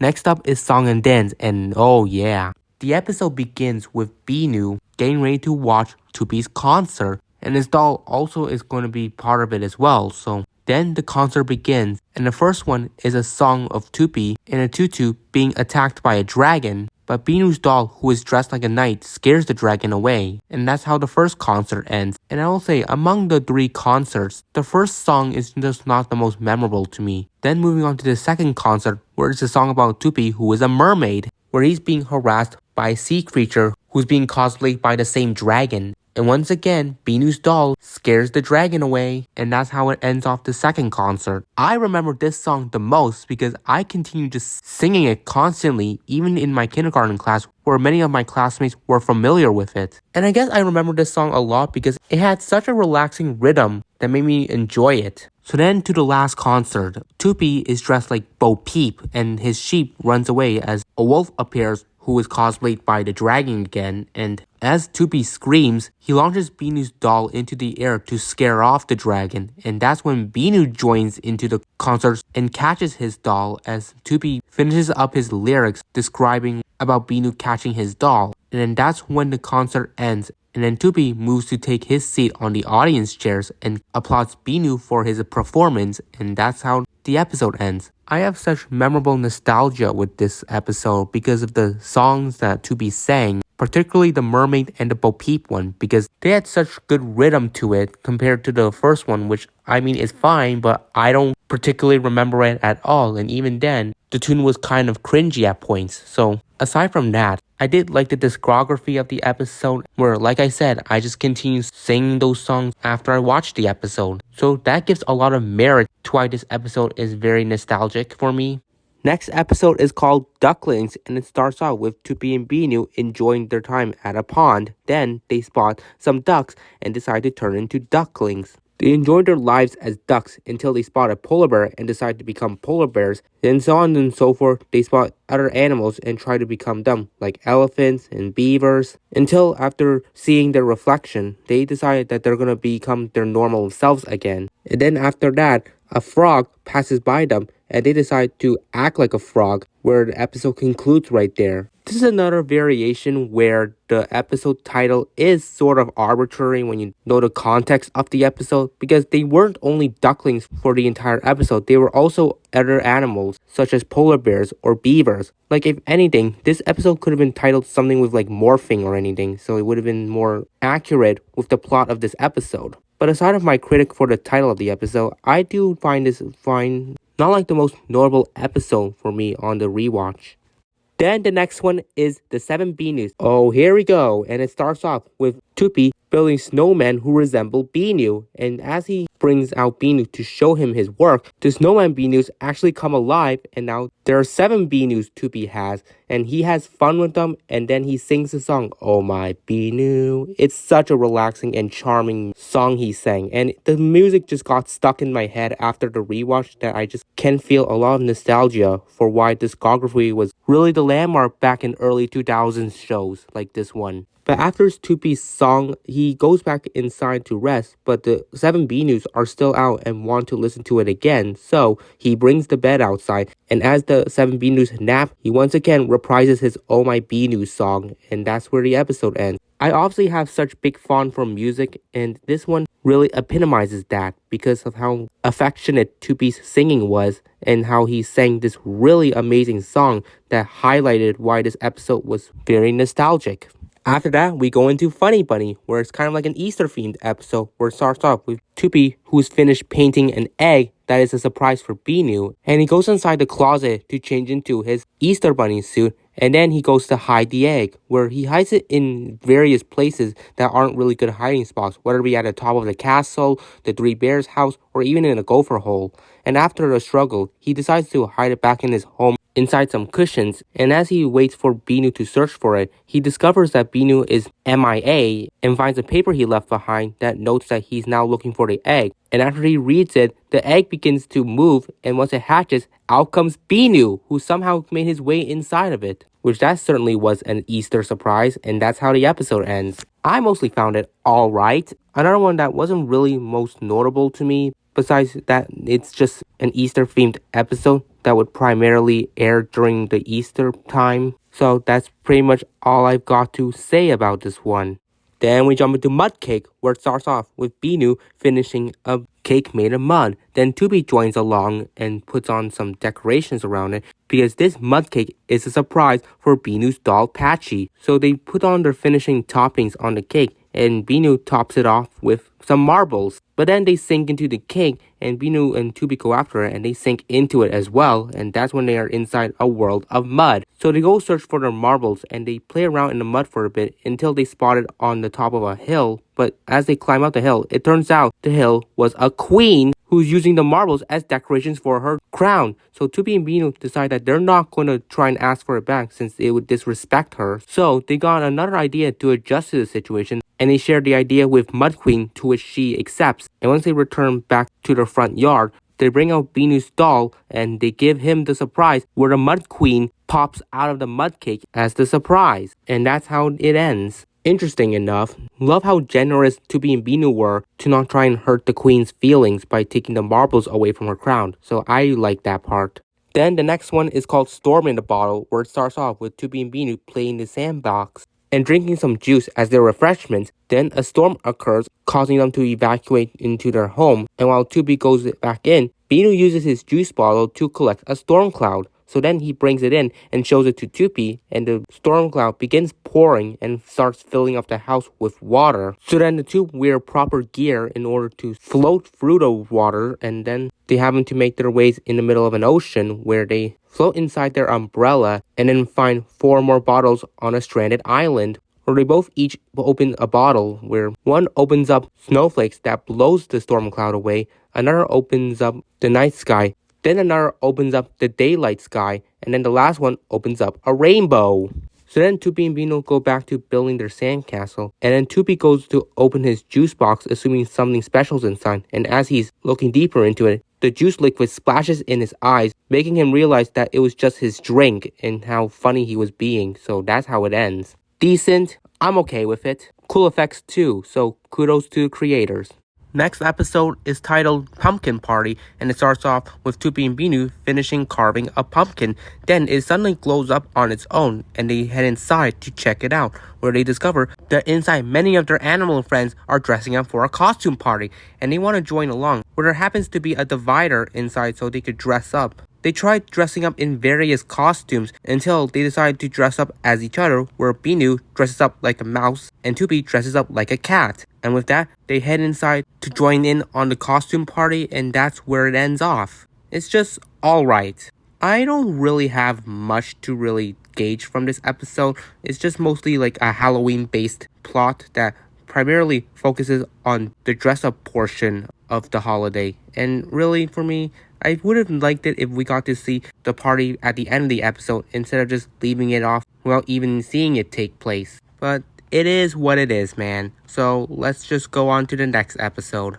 And this one is called The Grunt Monster. And it starts off with Toopy and Binoo heading back inside from playing in the snow. And as they're taking off their winter clothes, a monster appears by Binoo, and he huddles around Binoo, and they call him Grunt. So with that, now they go find a place that they can return Grunt to. They try a variety of locations, such as under their bed, their bathtub, their closet, their books. But it doesn't seem like Grunt belongs in any of those locations. So as Binoo and Grunt sit on the couch to think, Binoo is wearing his pink socks throughout the episode, and that's when Toopy notices that there's another Grunt on one of his socks while the other doesn't, meaning that the Grunt that's physically there originated from Binoo's sock. So with that, Grunt heads back onto Binoo's sock, and there's how the episode concludes. I think it's pretty decent. Grunt was very endearing, and I really liked how much he was not as troubling as a presence like usual plot lines would make him as. So that was a nice little change of pace here. Okay, on to the next episode titled Happy Toopy Day, and it begins with Binoo showing off his pumpkin costume to Toopy, and he has a candy bag ready to be filled up with some treats. So Toopy brings him to a door so he can knock on it and get some candy. And with that, the plot here is where Binoo knocks on numerous doors, and every time Toopy answers them, he's dressed up for the wrong theme of the holiday, whether he would be dressed up for Valentine's Day, Christmas, and some very random ones like Butterfly Day and Hippo Day, which they were all just so weird. I don't really get it, but anyways, the Binoo knocks on the last door, and Toopy finally dresses up for the right theme, which is Halloween, and he gives Binoo an entire bowl of candy. And after that, Binoo drags his bag of treats away, and one piece of candy drops, and Toopy notices, picks it up, and runs after Binoo to return it to him, and that's how the episode ends. I do love it, and I have memories of it. That's what I've got to say. Move on to the next one. And it's called Christmas Eve, where it starts off with Toopy and Binoo preparing for a Christmas celebration. And we do have Binoo setting a giant present by the Christmas tree, and Toopy presents him a gift for him, but unfortunately by Toopy's rule, you can't open the presents that early, and not until at least Toopy gets all the guests. So he and Binoo go hunting for them, and everywhere they go to find their guests, they're not there. And we have Binoo constantly begging Binoo to open up the present back at their home. And after Toopy couldn't find the last guest he invited for their party, he and Toopy head back to their home, where Toopy makes a compromise with Binoo that he must open his gift first before he opens his. So Binoo opens his gift, and it's a pair of mittens, and that was nice. And then for Toopy's, the big present he opens turns out to be all the guests he invited, which was definitely a surprise, and definitely an amazing present that Binoo made to give him the surprise. So that was nice, and they all celebrate Christmas together, and it ends off the episode there. And wow, I'm already talking about a Christmas episode, which as of the recording of this episode right now, it is December, so the timing is definitely apt for the theme of this episode. And talking about Christmas, we have another one themed around it, and this time the episode is called Santa Toopy, where it starts off with Toopy and Binoo dressing up as Santa Claus, and they are going to be giving presents around. And they give their presents to objects around their house, such as their chair, their cereal box, a spoon, even Binoo's doll, an umbrella and ball. And all the presents they give them are the same thing, which is slippers. So then they move on outside, and then they give something like a squirrel, a toy truck, and even a slide, slippers too. And once they're done, the real Santa Claus passes by and drops a present between the two. and he immediately go to unwrap it, and inside are 2 pairs of slippers that are appropriate for Binoo and Toopy. So they wear the nice cozy slippers, and that's where it ends. Nice to have another Christmas-themed episode. This I'm actually focusing on Christmas Day, as the last one was mostly centering on Christmas Eve. So it was nice that they focused on both days of this special holiday. So there it is. Then onto the episode Snowflakes, where it starts off with Toopy and Binoo going outside to check out the snowman that they created before, and they want to feed it to make it bigger, so they try to give it snow, but the snowman is very unresponsive, so they try different variety of snow colors that correspond to the fruit that they would describe, whether it be banana yellow or purple grape, even watermelon and tutti frutti. Like, they're giving this snowman a big platter of fruit made of snow, and he's still not receptive to it or anything. So Toopy and Binoo are about to head back into their home. Then suddenly a munching noise is heard, and that's when Toopy and Binoo notice that the snowman has eaten their food and has grown bigger. And that's how it ends. I do remember this a lot because of the end scene that I just talked about. And it was pretty interesting to see the snowflakes change color, obviously living up to the episode name, so it would make more sense. And seeing how snow doesn't have to be just the typical white. There can be a little bit of creativity with making it purple or yellow or multicolored. Like, this is something that is out of the ordinary that I do have such fond for. Then we go into Toopy's present, where it begins with Toopy and Binoo getting ready to swim in their pool. But although Toopy does have his floaties on, Binoo doesn't have any, so Toopy helps him out, where he does something that's kind of unnecessary and could have simplified it a bit so he wouldn't waste that much time. But for the main point, Toopy just wants to make it more traditional and ceremonious, so he plants a special seed that sprouts to various objects until he gets it to sprout into a tree. Then he decorates it like it's a Christmas tree, cause obviously he gets some snow, and then he brings out a present that he gets Binoo to unwrap. And inside are a pair of floaties, just like what Binoo needed. So with that, they can go ahead and swim together, and that's how it ends. And for this part, I'm not going to talk about the episode itself, but more so the subject itself, where Toopy could have made things easier by not wasting his time composing a Christmas tradition just to give Binoo a gift. And he could have just done it right on the spot. But then again, if he just did it in this episode, it would have been too short. So, of course, they needed to pad it out, so we would have segments of Toopy doing all this prep and decoration just for the necessities. Then we jump into Jungle Toopy, where it begins with Binoo just playing blocks with a toy crocodile. Then Toopy comes by and climbs up a vine that suddenly brings him to a jungle, and he's dressed like a Tarzan, and he does a Tarzan yell, which, I'll be honest, it isn't the greatest, but he did try. So now his duty is to rescue anyone that's in danger, and he sees Binoo playing with the toy crocodile, who he deems as dangerous. So we see numerous times Toopy swinging down on his vine and saving Binoo from the toy crocodile. And I thought that Binoo was going to get really annoyed with him, but it seemed like he didn't really mind too much. And instead, after Toopy stopped playing Tarzan, he goes to play with the blocks by the toy crocodile, and then suddenly Binoo does a Tarzan yell and swings by and saves Toopy, which this is pretty interesting to see that Binoo seems to actually have a voice since he's able to make a yell sound, which leads to a lot of conspiracy about, is Binoo really mute or something? Or is the Tarzan yell just a bit of a hyperbole?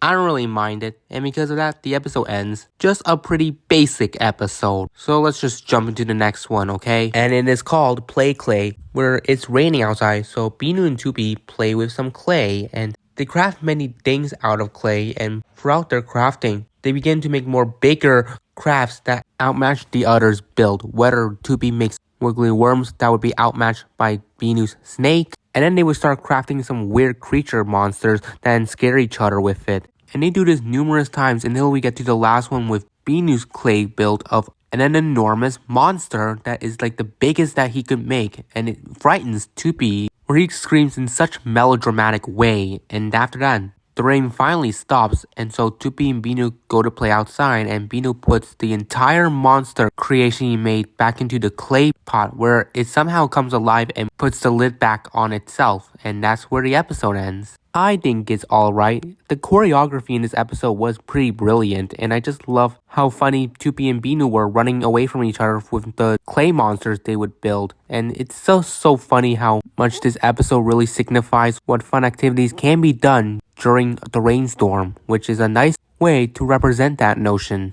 And then we get into Robot Doctors, where it starts off with Toopy and Binoo going back inside, and then Binoo accidentally closes the door on his hand, hurting it a bit, which Toopy notices and dresses up like a doctor to give him a band-aid to wear. Then he gets Binoo to relax a bit and shows him a robot that can dance, and the robot does fine as well until she falls off the table and seems to be injured as well. So Toopy and Binoo puts the robot on a blanket and uses it as a stretcher to escort her to the medical room, where Toopy does some checkup on her before deciding to put a myriad of band-aids onto the robot, covering her up like a mummy. Then afterwards, as Toopy is about to close the band-aid box, he accidentally closes on his finger and hurts it. So Binoo tries to get a band-aid out of the box, but there's nothing inside. So he takes one from the robot and attaches it onto Toopy's finger, and the two hug it out, and it ends right there. It's kind of that episode that really represents one of your pet peeves of getting mildly injured where you would need to wear a band-aid as a result. And we all can feel some relation to this, as we certainly have had these times where we accidentally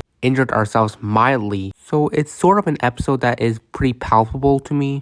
Now jumping on to Big Parade, where it starts off with Toopy and Binoo playing hide and seek, and then the former finds his flute inside the pile of toys in his room, and then he starts to play his flute, which he actually makes really good melody with it, and then the items and objects around the house begin to move to join along a parade and follows Toopy around. Binoo and Toopy then make their way outside, where stuff outside also join their parade, and they move around their front yard until they U-turn back into their house, where Toopy finishes playing on his flute and everything around them falls on him and Binoo. And then they decide to have another parade again, and that's where it ends. It's alright. I'm mostly invested into Toopy's flute playing since he plays on it very well, and the rhythm that he plays are very enthralling to listen to. So it was pretty interesting to see him lead a parade around the perimeters of his own home, where the objects are the ones that follow him along. Then we jump into On and Off, where it starts off with Toopy wanting to play a hide and seek game with Binoo, where Binoo was turned on and off a lamp nearby, and he must find where Toopy is hiding. So on the first round, Binoo finds Toopy hiding on the side of the couch, and then the next subsequent rounds, they appear in other locations. But despite all that, Binoo easily finds Toopy because he's either giving away too much or he's making too much sound, which he's impressed that Binoo is able to find him, when it's like, no, it's not that Binoo is the best, it's just you're just really bad with hiding or camouflaging yourself in a place that would help obscure from Binoo's view. So Toopy, I think you need to practice a bit more. So yeah. But after many times of being found, on the last round, Toopy is waiting to be found, but Binoo hasn't turned on the lights yet, so he himself goes to turn on the lights, and that's when Binoo pops out and finds Toopy. So that's where it ends. A pretty basic middle-of-the-road episode with just a typical hide-and-seek storyline. That's all it for this episode. Let's move on. And it's called Puppet Show, where Toopy is just doing his own things, and then Binoo presents him a Toopy puppet because he wants to do a puppet show. So Toopy tries to make a proper setup to watch Binoo's puppet show. And throughout this episode, he wastes his time just prepping for the puppet show, being like, no, there's one more thing. It's like, there's so many one more things. But anyways, we see him just grabbing a chair and then switching it to a couch for more comfort, then getting popcorn, bringing more plushies to expand the audience, then changing the setup to a stage, adding a backdrop, bringing in a musician. Like, he is going all in just for a puppet show by Binoo. And then at the end, he just continues to wonder what is missing from it. And that's when Binoo reveals that a Binoo puppet is missing, which he reveals on his other hand. And Toopy is amused by it, and that's where it ends off. Wow, they couldn't even show the actual puppet show in the episode. How lovely. Okay, we mostly spent this episode on the preparation for the puppet show, which, I mean, alright. Not like the most riveting thing to watch last the entire episode, so yeah. Next up is Space House, where it begins with Binoo just relaxing outside. Then Toopy brings him into his house so they could fly into space inside it. So they wear their cardboard helmets, and then their house acts like a rocket, and we see it fly into space and then make its landing onto various planets. The first one was a music planet, which literally plays the song that Toopy was playing on his flute not too many episodes ago. The planet is alright, but it's too loud, so the two head back in and fly over to another planet where it's watery, and then it starts to rain too much, so they pivot and try again, and this time they make it onto a strange planet where it's pretty sticky and there's some weird floating creatures that stick onto them. So they return back to their space house, and on our way we see these sticky creatures latch onto Tooby's back without him noticing at first, and after he takes his moment to prepare, he finally notices them and is like, "Hey, please!" as he throws them all out of his house. And I just laughed at this. But anyways, the two fly one more time and they make a landing and it's back to their front yard. And they return to the exact spot Binoo was relaxing on at the beginning of the episode. So there you go, it ends right there. Competent enough. It was pretty captivating and I do memorize this episode very vividly. Then we go into Bubbles where Toopy and Binoo are baiting together and then they start to blow bath bubbles together. And they play around a bit with the bubble until Binoo makes one big bubble and it actually starts to carry him because of his light weight and he starts to float away. So Toopy immediately makes a big bubble for him to float on so he could chase after Binoo. And that's when the two are making their way around like a territory where their fellow animal friends and buildings are inside bubbles. And the episode mostly is about Toopy just trying to find Binoo when Binoo was right behind him the whole time and he couldn't just take a look back once. Like seriously. But Binoo does eventually find a way for Toopy to find him, and that's when they head back to their bathtub where there seems to be no more bubbles until Binoo makes a bubble by farting, which I found to be kind of gross, but Toopy found it funny, so yeah, that's how it ends. Even though this episode did display the generic storyline of Toopy finding Binoo, I still liked it how they incorporated it with bubbles, and it was interesting to see another bath-centric episode, which is on par with Soapy Toopy. Moving on to Toopy Goes Bananas, where it begins with Binoo reading a book, but then his stomach rumbles, so Toopy offers him a bowl of fruit. Binoo happens to reach for a banana, but then he drops his book, so he puts it back and goes to retrieve it. Then Toopy takes the banana and eats it up, unaware that that was Binoo's preferred food to eat. So then Binoo tries to get an apple, but Toopy forbids him and offers to get him back a banana to make up for what he just did. So we see Toopy go to various places to get a banana, but every time he tries to bring it back to Binoo, he would either destroy it, lose it, or accidentally lock it in a safe where he would lose the key. So after his debacle with the banana mission, he decides to forfeit it and offers Binoo another fruit to eat. Binoo goes for an apple, but he drops his book again, and so he goes to retrieve it, but then Toopy tries to take the apple, but Binoo notices quickly and snatches it out of his hands and munches on it, ending off the episode right there. Okay, Toopy's impulsive nature has really epitomized itself in this episode where he would just make constant mistakes and is so oblivious to everything, even though it's right in front of his eyes, where it makes me question, was he doing it intentionally when he would try to eat the fruit that Binoo wanted to eat? Because that's no coincidence that he would eat the banana and try to get the apple when he could have just taken other fruits that were in that bowl. But hey, at least Binoo got to eat at the end, so I'm satisfied.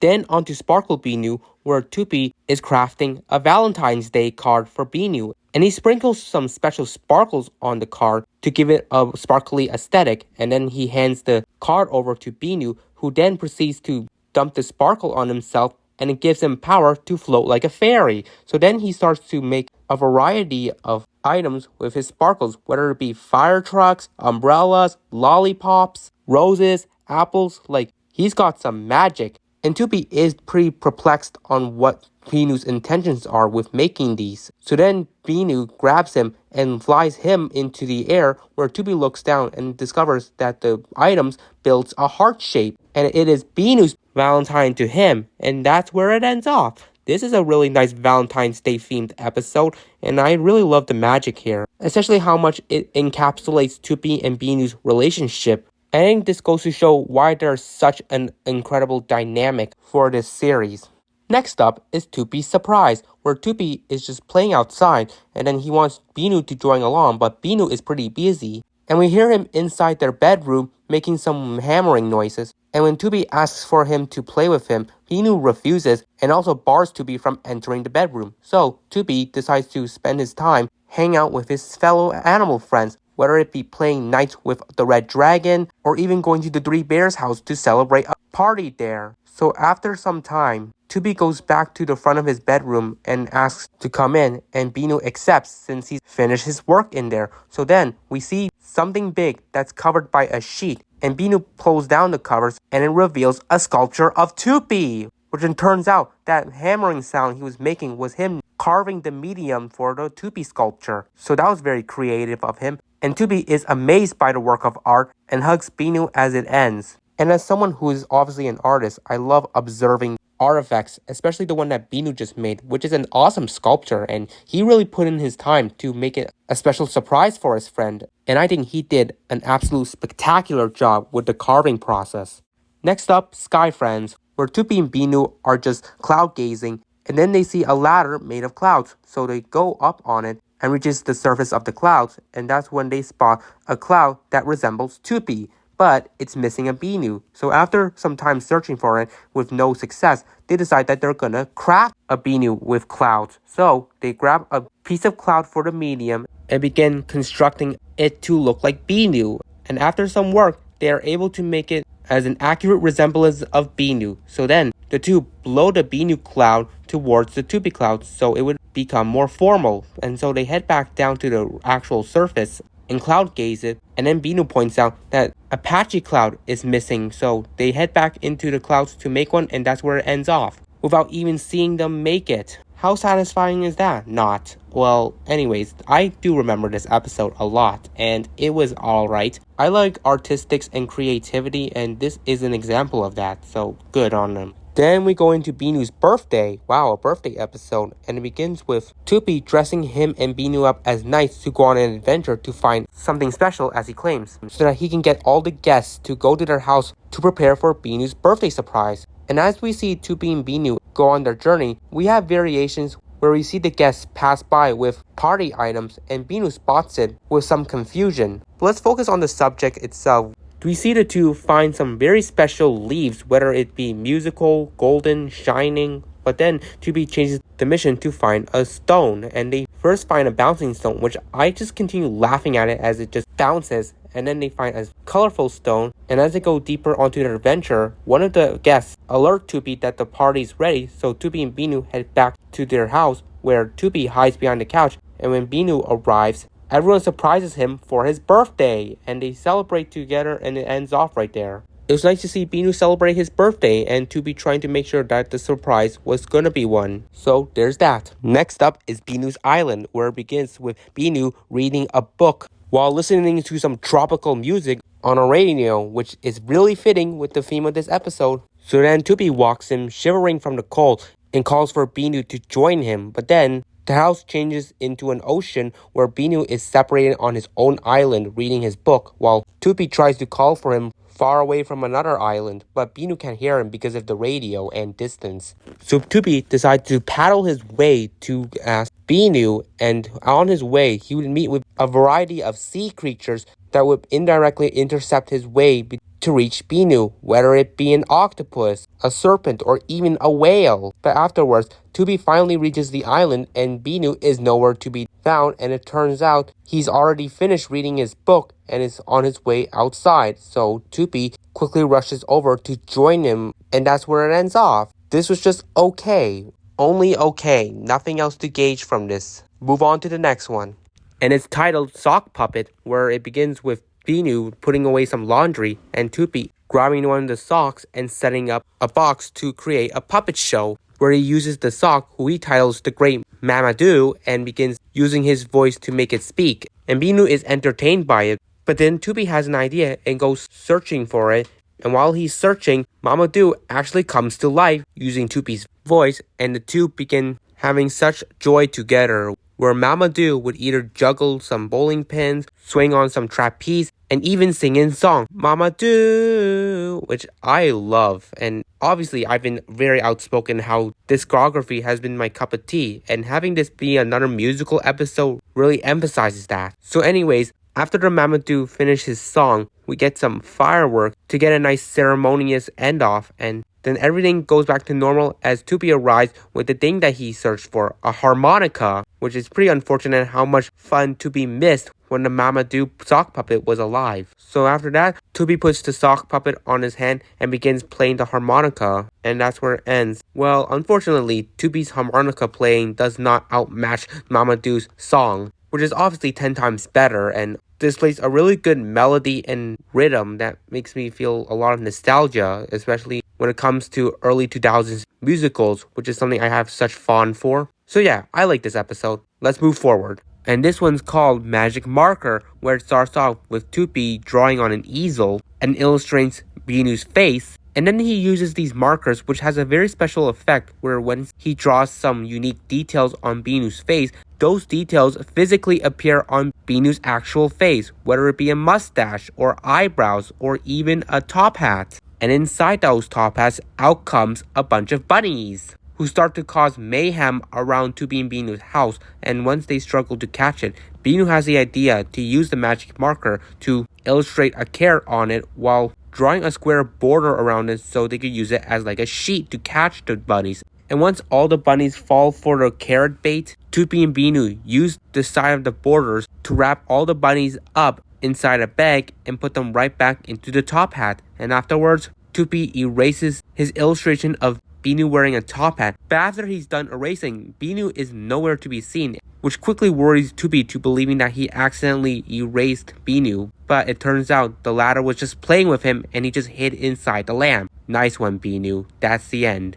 This one was very unique, and I love the amount of innovative creativity that was put into this one. So let's move on. And this one's captioned Rockin' Toopy, where it begins with Binoo playing music on a xylophone, and Toopy hears this while reading a book on the couch. So he grabs his guitar and begins playing music along Binoo, and periodically we see their band begin to grow as their fellow animal friends chime in with their instruments, whether it be an octopus on drums, elephant on bass, an owl on a saxophone, and even a dragon on a piano, and there are so much more. But to cut to the chase, they all play an amazing band song together, and we see Toopy rock some good dance moves during this song, and after rocking a good song together, everyone finishes the song where the house goes back to normal, and Toopy and Binoo go back to the normal business. And then Toopy hears some rhythm noises, so he instantly believes it's music and grabs his guitar to play. But much to his embarrassment, the rhythm noise was just Binoo stirring a teaspoon in a teacup. Which, okay then, so that's where it ends. I absolutely adore music, and this one rocks. And it's another episode with such good choreography, especially for Toopy, where he would just make these funny grooves to the song, whether it be spinning or dancing. Like, he knows how to entertain himself in a band, so good on him. Then we go into the episode called Cinder Binoo, where Toopy and Binoo are preparing to go to a ball, and they are only limited of time. Toopy's ready and he dresses Binoo, but Binoo is missing some shoes, so Toopy goes to grab him some shoes, and Toopy being Toopy, of course, has to bring out like billions of boxes of different shoes for Binoo to try on, and every time he gives Binoo a shoe to try, they're either too small, too big, or just outright bad to wear at a ball, whether it be a rocket shoe or a talking shoe. Like, this is all so weird. But they eventually pick a shoe that are shaped like cakes, and just as Binoo and Toopy are about to make their way to the ball, their alarm clock reaches midnight and the ball is already over. So they automatically poof back to their pajamas and they prepare to go to sleep. But of course, Toopy has to make things more ridiculous, where he wants to prep to go to sleep by bringing out billions of slippers for Binoo to wear, and that's how it ends off. It just felt pretty disjointed, especially now knowing the context that they didn't even get to go to the ball. I mean, yeah, Toopy did mention that they at least are prepared for the ball on the next night, but still, it would have been nice for a scene of them at the ball to really give a proper resolution to that storyline, but okay. And the next episode is Cloud Gazing, where it's another cloud-themed episode, but this time, Toopy and Binoo are just laying on the ground and cloud gazing, where they see numerous clouds resemble shapes of items they've seen on their previous adventure, because this is like a reflection episode where Toopy and Binoo acknowledge their past adventures. And after their brief summary of them, the said item that was seen in the clouds also physically appear with them. So here they would see a boot that reminds them of their adventure in Gone Fishin', a nose that reminds them of the time Toopy's nose wanted to play the board game. And then another item on an episode that I haven't reviewed on yet, which stay tuned for that. Then a tiger's hat that reminds them of the tiger adventure where Toopy was a tiger chaser chasing Binoo the tiger. And then lastly, a sheep that reminds them of the Toopy Story adventure, which okay I guess. But anyways, everything that was seen in the clouds physically appear around them like I said. And Toopy and Binoo leave and that's the end. It was an alright episode and it was nice to see them recap their previous adventures so we would get more insight on their thoughts on it. Next up is Aunt Mimi, and it begins with Binoo playing with his toy car with his dinosaur toy, which he calls John, and then Toopy is interacting with an ant who he calls Mimi. So he introduces her to Binoo and his toy dinosaur John, and then Mimi crawls her way into the closet, followed by the toy car with John riding in it. Then Toopy and Binoo fall along into the closet where it transfers them into a prehistoric world, and they see footprints that look like they belong to Dinosaur John, and then they discovered Binoo's toy car, which they operate to go faster, and they follow the footprints, and then they get themselves stuck inside a pit of mud. So Toopy tries to push the car out, but to no success, and then the two hear a rumbling sound, and out comes Mimi, who has now become a giant ant who was carrying Dinosaur John on her back. She helps Toopy and Binoo out of the mud, and then they go back into their home, where they allow Mimi to ride in the toy car with Dinosaur John, and that's where it ends off. This one was pretty enjoyable. Mimi seemed to have a pretty interesting relationship with John, who is just a toy dinosaur. And it would have been nice to see Dinosaur John actually come alive as well, so we could really see how this dynamic excels, but oh well. Then we jump into Snow Globe, where Binoo is playing with a snow globe, which is just a pirate ship inside. And then Toopy brings him some scuba gear and gets him dressed up in it because they're gonna go scuba diving to find a special item. So then their house changes into an ocean where they now swim around the undersea to find the special item. They explore around for a bit until they eventually find a shipwreck that exactly resembles the one that inside Binoo's snow globe. And as they head around it, they make their way through a hatch where they find a treasure chest. And inside is the snow globe, the same one Binoo was playing with, and Toopy calls it a special item. So then afterwards, Binoo begins to shake the snow globe, and it starts to physically rumble around them too. And after that, they transfer back into their home, where Toopy is mesmerized by the snow globe, and that's where it ends off. This one felt very plain to me. I'm not looking at this episode too highly, and probably one that I forget a lot as well. So yeah. Next up is the Great Goo Goo, where Toopy and Binoo are prepping a tea set, and Toopy claims he's gonna make a special tea that will attract a monster called the Great Goo Goo. And so he uses the teapot to make the special tea, and he uses a variety of ingredients from nature in order to craft this tea. And when he adds more, the teapot enlarges itself, which would definitely suit for a giant monster size. And after Toopy finishes making the tea, he and Binoo settle at the table where he claims Goo Goo is coming, and reveals it to be a puppet on his hand, which clearly Binoo was disappointed by. But then behind Toopy, the actual monster himself comes, who is 10 times bigger than the puppet on Toopy's hand. And Binoo only knows it at first and just glances at it while Toopy is dialoguing about the monster's desire. And once he acknowledges when the monster drinks tea too fast, it causes him to burp. The actual monster burps, which Toopy hears, and finally looks to realize Goo Goo is real, and that's where it ends off. In contrast to the previous episode, this one is actually memorable to me, and I just found it so ironic how much Toopy was hyping up about the monster to Binoo and disappointing him with the puppet version of it, not realizing that it's actually real until it did actually come. So that was all pretty humorous. Then we move on to recess, where Toopy and Binoo decide to go to school, and they take the school bus there, which was a very quick ride. So then they head into the school and do many school-related things, but every period couldn't even last within 10 seconds because Toopy or Binoo would just immediately dismiss them using a bell so they could go outside for recess. And for recess, they would just play around the playscape, whether it be a slide, a spinner, or a swing. And by my count, they went out for recess 5 times, which realistically would not ever be the case. But once school's over, they make their way back home, riding on the school bus again, and afterwards, they settle themselves back into their bedroom, But then Toopy rings the bell again saying it's recess time even though they're at home, and that's how it ends. It's just a pretty basic episode and mostly focused on recess, which is a school concept that I sometimes do forget when growing up, because obviously after the elementary days, once you enter the secondary phase of school, recess is just non-existent anymore, which does boggle my mind a bit because I'm not used to that routine. But here, Toopy and Binoo seem to be very lucky souls getting to go on recess 5 times, which at points I believe they purposely dismissed themselves so they could just go outside and play. And I don't blame them. Recess is fun, and we see how much joy they had. The next episode is called Land of the Lost, and it begins with Binoo getting ready to read, but he's missing something, which I wonder what it is when it's right on his head. But Toopy comes by and tries to assist Binoo in finding what he's looking for, and when he opens up the cushion, it leads to them into the couch where they make their way to a land of lost items, where things that Toopy lost but not Binoo.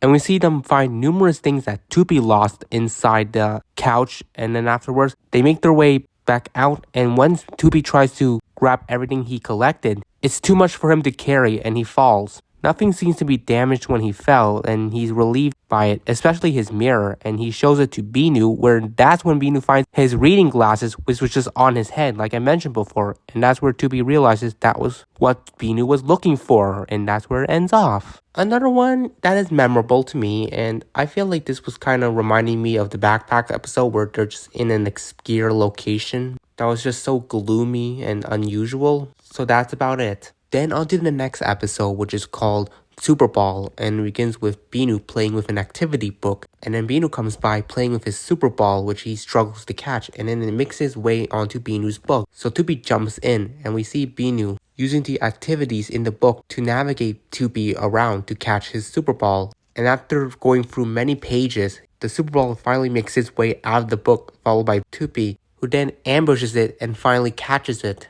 With how much fun Toopy and Binoo were playing with the activity book, they decided that it's Binoo's turn to now be inside of the book. So Binoo hops in and Toopy plays around with the activity inside, and that's it. It was good and very unique. Interesting element to incorporate with an activity book for the plot of an episode, which is definitely abnormal in usual cartoon. And plus, it also teaches children the fun activity books have where you're very interactive with it. So it's definitely a good way to represent the kind of culture it has.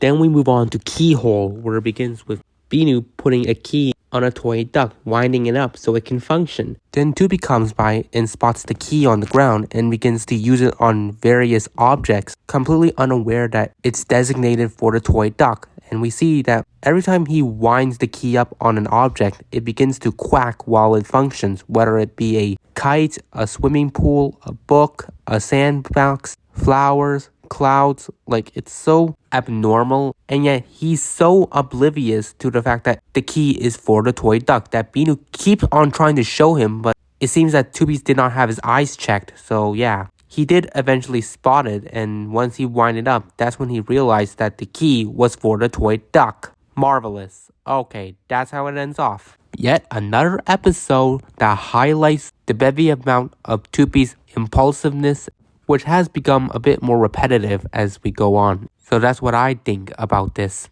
And then we move on to Invisible Dog, where Binoo is getting ready to paint. Yay! And then after that, Toopy wants to play with him, but Binoo is occupied. So Toopy goes to open the closet and checks out a leash, where it turns out it's connected to an invisible dog, who begins to play around with Toopy and Binoo, which in a realistic scenario, since Binoo is a cat, the dog would have been chasing after him a lot, but this dog was pretty friendly, but also very disobedient, where he would try and slurp out of the cup that Binoo would use to wash off the paint. And then we have the invisible dog go near the front door where he pees. How lovely. Not. Obviously, it's just gross. But anyways, Binoo finally finished his painting where he's painted a bone, and he uses a hula hoop to make the dog go into the painting. And that's when we see the dog actually become visible as he chews on the painted bone Binoo illustrated, and that's where it ends. I think this one's decent enough. And I do have somewhat memories of this, especially the concept of the dog being invisible. So that's what I've got to critique. Nextly, we go to Treasure Hunt, where it's the morning and Binoo has set up a treasure hunt for Toopy. And so Toopy finds a scroll in a bottle in their bathtub, and it reveals to be a map where they follow a dotted line and they traverse it through various locations such as space, underwater, the clouds, and even a weird strawberry land. But after some traveling, they make their way back into their home where the dotted line ends at the treasure chest, where Toopy opens it and brings out a cover where Binoo uncovers it and it reveals to be a platter of cereal, which is pretty fitting throughout this episode, as we saw when they were treasure hunting, their fellow animal friends were munching on breakfast, which makes a lot of sense for why their treasure was a breakfast platter. So that's good on them, and they can enjoy it, and it ends off. It's nice enough to have a treasure-themed episode on this series, especially incorporating it with breakfast, which is an element I like, because a treasure hunt for gold or any kind of jewelry is kind of generic, so I like how they break away from that stereotype. Then we go into Big Blue, where Toopy and Binoo are drawing, and Binoo illustrates an object, but he's not complete yet. But Toopy looks at it and assumes Binoo was illustrating the Big Blue, which is an unusual creature. And Toopy goes on a hunt to find this creature and heads to various locations to find it. And after some hunting, he shows the picture to Binoo again, and that's where Binoo takes the chance to finish off the drawing to confirm to Toopy that he was really drawing their umbrella. And what do you know, it happens to rain, so Toopy and Binoo make their way inside, and guess what? The Big Blue is actually real, as he comes out from hiding behind a stem and takes cover underneath their umbrella, and that's where it ends off. It's just so much irony in this episode, where we know that Binoo was really illustrating the umbrella, but Toopy was just unaware of that, and was so gung-ho on the fact that Binoo was illustrating the Big Blue, which is in fact real, as we saw at the end, but it's just ironic that they never got the chance to meet it. Then it's Gargantua, and it begins with Toopy and Binoo just eating some vegetables, and Binoo eats a special pea that makes him grow bigger, and the land around them is completely full of vegetables. So then, Binoo starts to chase after Toopy, where he assumes that he's going to be eaten, and every time Toopy hides behind a vegetable, it's always chomped on by Binoo. And he goes through several places made of vegetable, whether it be a pepper house, an eggplant, a cucumber canoe, or even a cauliflower cloud. And then he's cornered by a sun made of peppers and begs for his life for Binoo, but Binoo takes him, and then he munches on the sun, making everything dark now. But now, since lunch is over, Toopy suggests they should have dessert, which is fruits, and he offers Binoo to munch on some special grapes. And this is how it ends. It's okay. I think Binoo went a little bit crazy with the eating this episode, where he just constantly couldn't just stop munching on the vegetables. But oh well.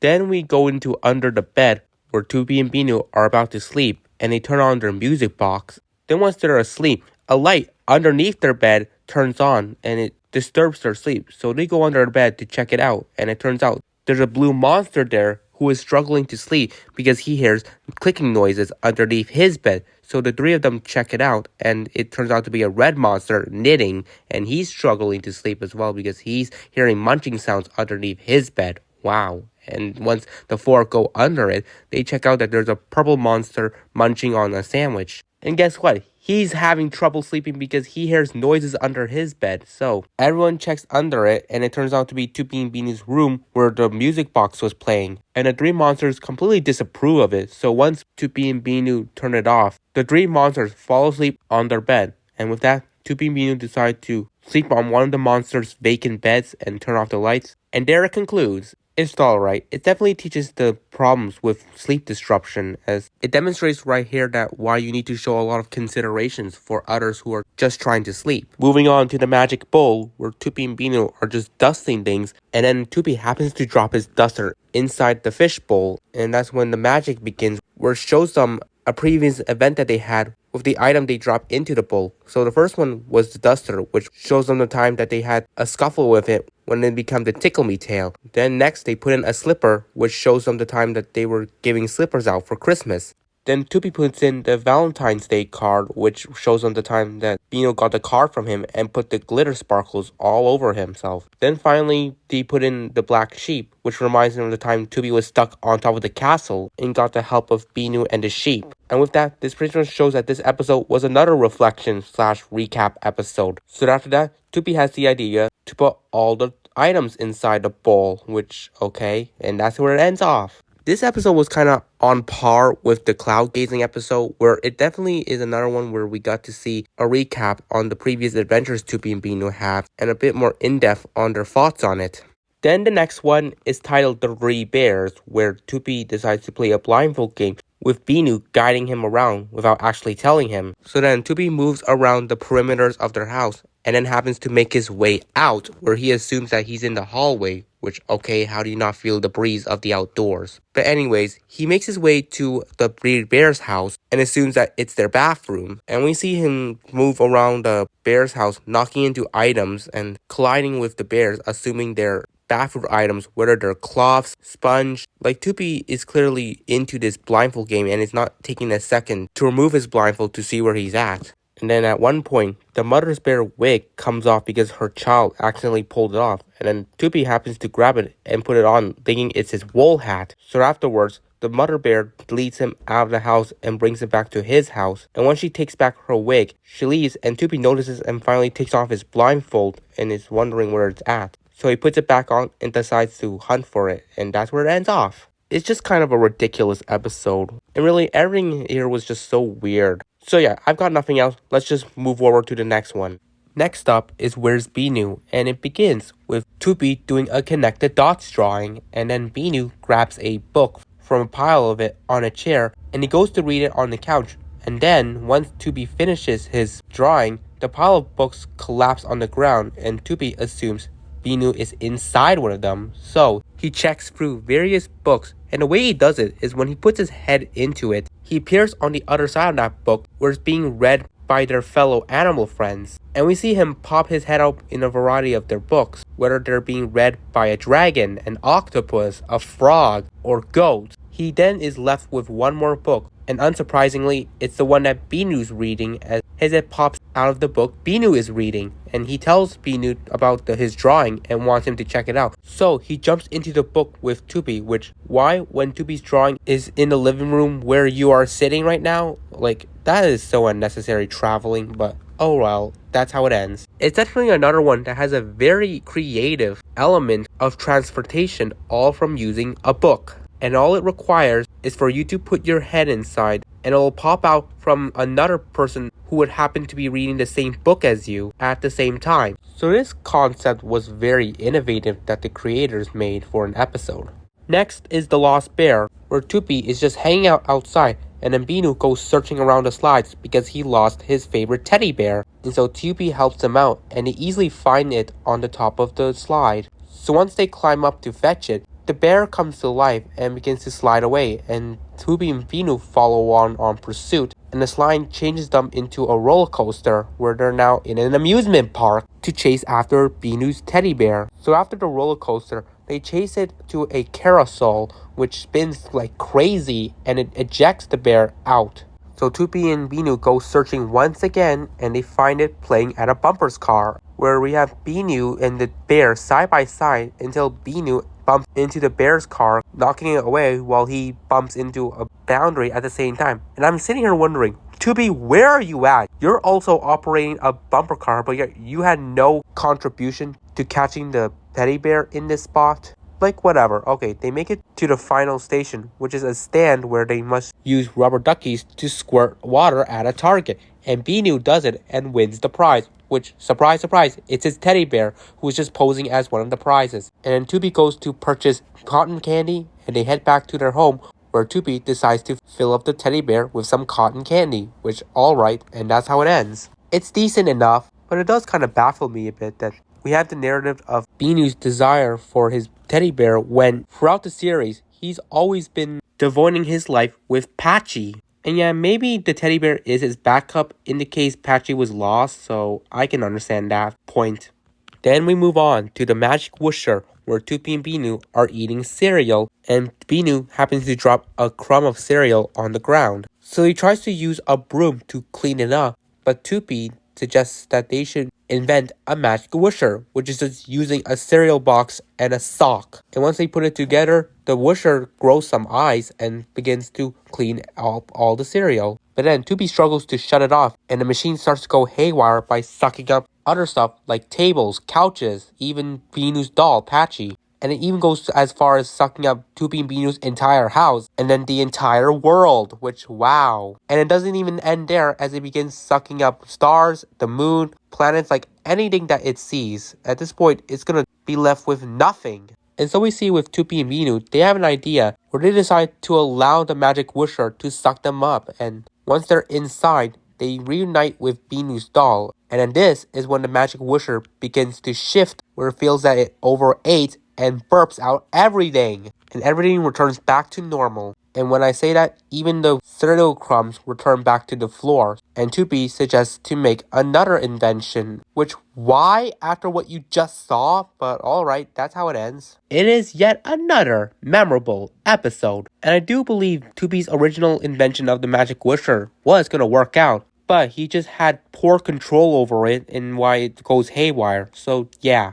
Then we go into the next episode, which is called Worm Circus, where Toopy makes an attempt to juggle apples. And he struggles to, while Binoo aces it, without Toopy's knowledge. And then Toopy discovers that there's a worm residing in his apple. So Toopy and Binoo head inside, where you see that same worm is dressing up for a circus. So the two make their way to the central part of the circus, where now they've taken the spotlight. And we see that there are several worms who are doing some tricks, while Toopy and Binoo try to juggle. Toopy continues to struggle, especially in front of a crowd, while Binoo, like I said, is just a beast at juggling, to the point where he gets fancy with it, where he's either riding on a unicycle, riding on a worm, and even does a trick where he balances like several worms on his head while he's riding a unicycle, which that's very talented, where we have Toopy just completely bombing everything and just putting on an embarrassment of a show, which of course, and once the show ends, he just assumes the crowd was applauding him and thinks his juggling skills is good that he should teach Binoo it, and oh, the irony here. And there's the episode.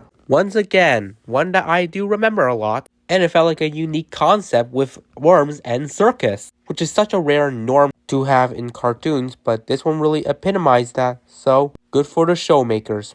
Then nextly, we have the episode Moon Bounce, where Binoo is glancing at the moon, then he lays on his bed, and then Toopy comes in and is like, hot chocolate, where he comes in with that and a bag of marshmallows. And once he pulls out a marshmallow, it comes to life and begins bouncing on Toopy and Binoo's bed. Binoo bounces along with it and is followed by Toopy, and they bounce some time until they bounce as high into space, where they direct themselves to the moon and begin bouncing on that, and they're joined by fellow aliens who reside there, where everyone is just having a bouncing party. And then Binoo begins to grow tired, so Toopy decides to help out by yawning, which tires the aliens, and they all drift away, so Binoo and Toopy put the aliens inside a crater to rest in. But then one alien tries to bounce away, but Binoo is able to catch it on time and puts it back to sleep. Then Toopy and Binoo make their way back into their house and rest, but then the episode has to end off with the moon bouncing, which Toopy notices, so that's that. One thing about this episode that caught me off guard was the animation style, where Toopy was animated with, I believe, his older style, which I saw that it was similar to his look in the Flying Hat episode, which I didn't really glean into that too much, since the animation didn't really feel as off as this one. But anyways, aside from that, this episode was just another one that was pretty basic and didn't really have much conflict, maybe besides that one brief moment where the alien tried to bounce away, but then again, it's not as big enough to make this episode really stand out. Next up, we get into another pretty interesting episode, and it's called Super Toopy, where Toopy and Binoo are superheroes, and their motto is to rescue anyone who calls them, and when they get a call, they travel in the air to get to their destination, even though it's literally in the same room they're getting the call at, because the caller who needs rescuing is right there. So all of these traveling was just pointless, and felt like it was there to add a bit more dramaticness with the superhero theme. But anyways, they first rescue a toy snake that's about to fall off a chair, and this is where I'm going to mention that this was that one episode that was recapped in the cloud gazing episode, so there you go. Anyways, Their next rescue is a robot who's fallen and couldn't get up. Then they rescue a dinosaur who has a sock on its head. And then their final rescue is saving Binoo's doll, who is trapped inside a toy chest that they literally closed. But anyways, Binoo opens it up and takes his doll out, and that's how it ends. This one was alright, and just like the Strange New World episode, this one is also a predecessor to the short series called Fabulous You, which I'll elaborate more onto it by the end of it, so just you wait. After an interesting episode, we move on to a crazy episode called Baby Toopy, and it starts off with Toopy wanting to play a game with Binoo where they roleplay as a mom and baby. He suggests Binoo should be the baby while he be the mother, but Binoo rejects the idea, so Toopy offers himself to be the baby, and then Binoo forcefully puts the pacifier on Toopy's mouth, and he actually shrinks into a baby size and functions like one, where he just waddles, cries, talks gibberish, chews on things, and grossly pees on the ground. What the heck? And Binoo here is struggling to control baby Toopy. But after some time, he's able to calm Toopy down by giving him a baby bottle to drink on, and once Toopy drinks on it, he regrows back to his normal size. And after that, Binoo puts on the pacifier and shrinks into a baby size, clearly wanting to roleplay as one, despite him protesting against it earlier. So that was a nice change of thought there, and that's where it ends. Like I mentioned, crazy episode, and it's very surreal to see Binoo act in Toopy's position, where now, since Toopy's a baby, he has the responsibility to control him. And we see how much struggle he's going through, whether it's feeding Toopy, pacifying him, or cleaning him up. And maybe because of this struggle he had, that's what changed his mind to roleplay as a baby by the end, because he didn't want to conquer that ordeal again.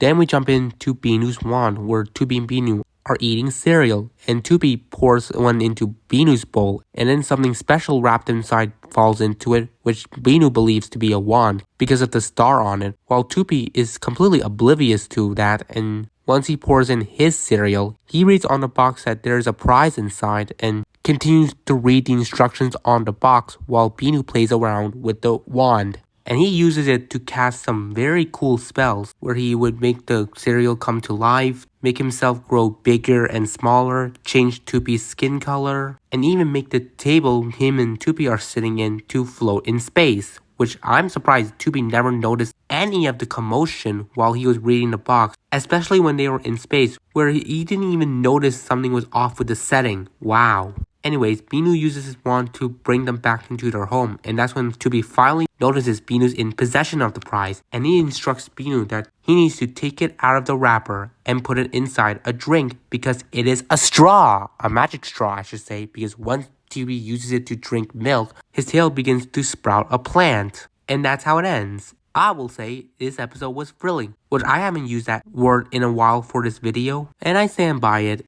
It was very riveting to see Binoo experiment with the wand, even though it was literally a straw. So then we go into Water Wings, where Toopy is setting up the pool with some pool toys. Then Binoo comes in and requests for Toopy's help because his floaties are too soft. So Toopy blows one of his floaties and he actually grows it really big, like he's making some balloon animals or objects. He continues blowing and blowing until he creates a paradise out of the floaty, and he plays around in the paradise until Binoo reminds him that he needs his floaty. So Toopy deflates the paradise floaty and returns back to the floaty size that Binoo was wearing earlier, and this time it's not soft anymore, and so he wears it and jumps into the pool, and Toopy follows along but notices the pool floaty is pretty soft, so he decides to blow on it to make it bigger, and that's how it ends. I can describe this as a very competent episode, where it was cool to see Toopy create some figures with just a floaty he blows on. And it did feel like he was a little too carried away with it, that he was just mismanaging Binoo's desire. And then it's Dreamland, where we have Toopy enjoying his strawberry ice cream while Binoo is napping, and then he suddenly has a dream that Toopy sees and jumps in, which this is the second time that Toopy is jumping into Binoo's dream. And this time the dream is actually more positive, where Binoo is just waltzing around, dancing with his eyes closed and just climbing up a gray furry mountain, which I wonder whose fur that belongs to. And Toopy tries to follow Binoo and get his attention, but it seems like Binoo is just too engaged with his pleasure that it makes it harder for Toopy to get his attention. And once they reach the top of the mountain, Toopy sees that Binoo just is enjoying himself and doesn't really need his company. So Toopy exits Binoo's dream and goes back to enjoy his ice cream. And as we see in Binoo's dream, the camera pans out and reveals that the mountain that Binoo was climbing on was a giant Toopy, who was also licking on ice cream. Which, if you were to think about it, that means when Toopy was in his dream, he was climbing up on his giant counterpart, which meant that there would have been two Toopys in the dream. But anyways, Toopy finishes his ice cream and that's where it ends. I had a thrill with this one as well, and it was intriguing to see Binoo living such a delight in his dream where he's bouncing around happily while climbing up to the top of his best friend's head. So that's that. Next up is Treehouse, where Binoo is settling himself with a bag of chocolate cookies. And there's a squirrel who really wants to have a piece of cookie and tries to take the bag, but Binoo continues to shield the cookies from it. Then Toopy pops by and suggests him and Binoo go higher up in the tree to find a perfect place to eat the cookies. They find a place, but then they keep going higher and higher to the point where they make it to cloud level. And in conjunction with the squirrel subplot, it tries many ways to take the cookie bag, but Binoo is able to retrieve the bag back before it could be taken away. And here, I just really feel bad for the squirrel because it really has a desire for the chocolate cookies, and Binoo is just rejecting its wishes, even though there's like a dozen more cookies inside the bag. One piece won't hurt. Anyways, Toopy and Binoo go through a lighting in the clouds and they make their way back onto the Earth's surface where they settle themselves on a picnic mat and begin munching on their cookies. And at the end, the squirrel pops by again and is just giving those puppy eyes, which finally convinces Binoo to share, and he gives a piece to the squirrel, who ecstatically munches on it, and that's where it ends. I feel like for me, I wasn't even focused on the subject of the episode. I was mostly focused on the subplot with the squirrel, since I just felt sympathy for it when it really wanted a chocolate chip cookie. And I'm happy that it did get to eat one at the end. And this could be a lesson to Binoo that he should show a bit of desire to share, especially since it's unnecessary to hog like a dozen cookies just for you and your friend. So that's my opinion. Then on to the next episode, which is called Little Bo Toopy, where Binoo and Toopy are completing a puzzle depicting Little Bo Peep and her sheep.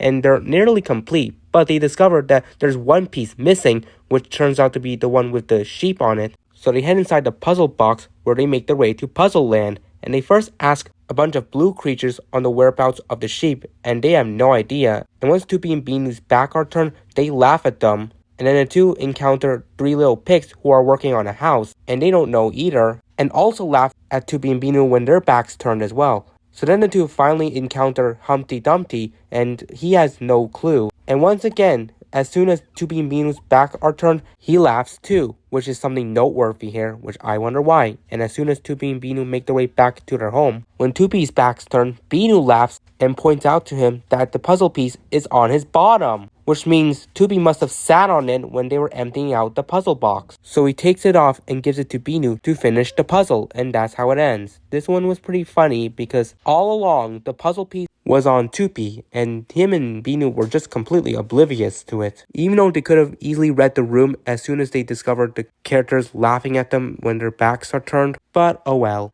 Then onto Cuckoo Clock, where the two take a seat to watch their cuckoo clock go off, and they seem to enjoy it, where Binoo jumps on it when it pops out again, and it drags him into the clock, so Toopy follows his footsteps. And then the two make their way into a variety of rooms where the cuckoo clock would just go off from the other side of the door, and they would follow it to the next room, whether it be a room with a playground, a bed, snow, dress up, a restaurant table, and even the bathtub, which Toopy and Binoo quickly decline. So after interacting with all of these rooms, they follow the cuckoo clock through the last door, and they pop right back to their room, where they get seated where the cuckoo clock goes off again, and that's where it ends. I do think it was another one that had a very interesting concept involving a cuckoo clock and rooms. And it felt like the cuckoo clock was just going off way too quick, where Toopy and Binoo didn't even have time to interact in some of the rooms, whether it be the bedroom, where they just napped for less than 5 seconds, the restaurant room, where they couldn't even eat their lunch, though Toopy at least got to munch on his meatball, but poor Binoo couldn't even take a bite out of the block of cheese he had. Like, this cuckoo clock went way too quick. But aside all of that,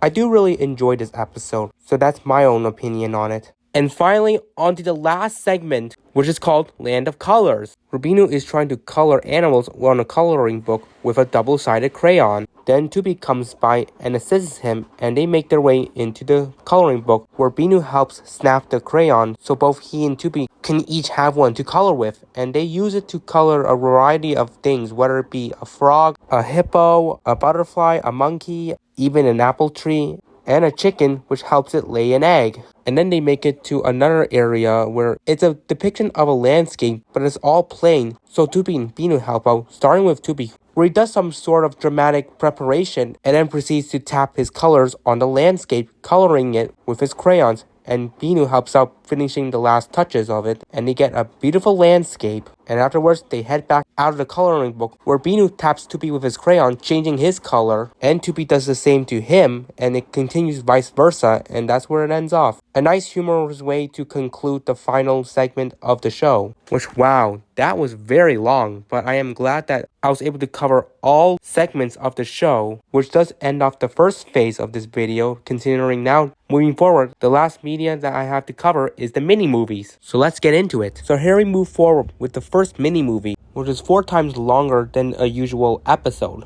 And here, I'm going to point out some interesting elements that were added with these mini-movies, and the fact that we see many other characters getting to dialogue, which we saw in these segments. Only Toopy was the one that was dialoguing. So now that we got other characters speaking besides Toopy, it adds an interesting new dynamic to this show, especially now that Toopy or any other characters can interact with each other in a more exchangeful way, instead of being one-sided, where Toopy is just carrying on the dialogue while the other characters are just mute. So overall, this was a nice new pacing for Toopy and Binoo. And now let's start off with Binoo the Brave, where it begins with Toopy and Binoo getting ready to go to bed. And once they sleep, Binoo continuously turns on the light because he is very fearful of the closet door being open. So Toopy decides to try and teach Binoo how to show courage. So he dresses himself and Binoo as knights. And then they recruit sheeps to ride on, which these sheeps are able to talk now. And they have their own subplot in this mini-movie, which I'll mention soon. Anyways, they go into the closet, which now transforms into a forest, where they're traveling around and Toopy trying to teach Binoo the basis of bravery. Then the sheeps have their storyline where they want to meet a wolf, where they describe that it howls and has really big eyes, which if you were a sheep, you wouldn't even want to see a wolf, but in this world, they do, so yeah. Anyways, Toopy and Binoo come across a tall tower, and then they hear what appears to be a princess calling for help, and Toopy makes his way up the tower, while Binoo stays behind and finds out that the princess is behind a bush because her dress got caught on a twig, and it turns out this is a princess dragon. So once Toopy makes his way back down, he points out her species, but she seems to be in denial of it and prefers to be referred as a princess rather than a dragon, which alright, but anyways, the dragon is lost and can't find her home, so Toopy and Binoo opt to help her find it. But she does seem to struggle with remembering the description of her home, and the first thing that she remembers is that it has a red mailbox. So they travel with the dragon through the forest and under the sea, where they come across a shipwreck home with a red mailbox. And because of how gloomy the atmosphere is, the dragon is too terrified to head in, so Toopy opts to enter the house, and as he does, he knocks over a vase and wakes up a princess sea creature who is residing inside, and she is fearful of Toopy, mistaking him as a monster, and she runs out of the home and encounters the dragon, and the two quickly bond and call each other sisters for being princesses, which okay, and obviously, much to the disappointment of the sheep, who were hoping that the sea creature was a wolf. So with this being the sea creature's house, the dragon now memorizes another detail of her home in that it involves a pink flower. So they embark once again and they make their way to a land that is full of autumn, and they encounter another home which does have a red mailbox and a pink flower. The dragon is delighted to believe she's finally found her home, but acknowledges that she believed it to be much bigger than the one they see right now. And with you saying that, that would mean this is not your home. Anyway, she makes her way inside, and when she turns on the light switch, she wakes up a princess wolf who lives inside there. And they're both terrified of each other and dash out of the house. And even though this princess is a wolf, it's not the one that the sheep were looking for, since she doesn't howl or have big eyes. So like 90%.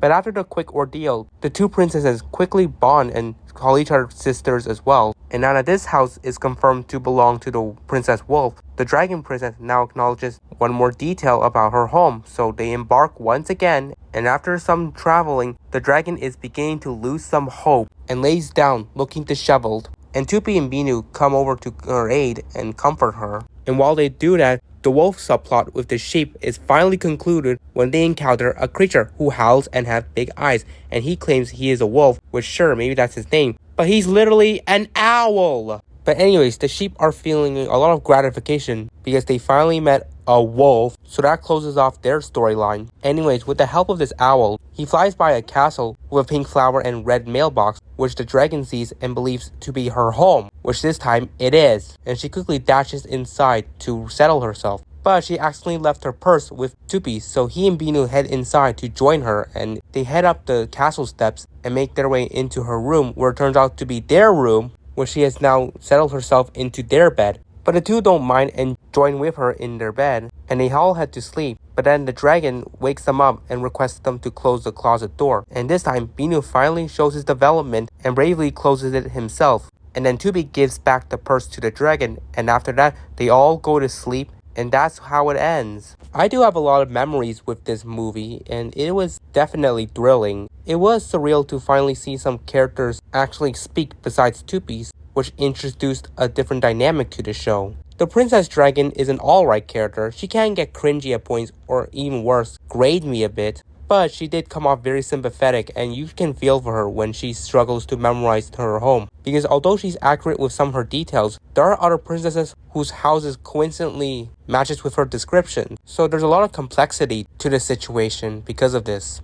Then we move on to the Hiccup Hunters, where Toopy and Binoo are getting ready to camp out in a jungle. They then find a tent to stay at, and once they settle themselves, Binoo can't find his doll, so he and Toopy go search for it, and he easily finds it and surprises Toopy with it. But then Binoo begins to hiccup, which was very uncontrollable, and he couldn't sleep for the night. So Toopy decides to tell a scary story for him, because scaring someone is what stops a hiccup. So his story is about himself and Binoo dressed as hiccup hunters, where they are hunting for hiccups to cure them.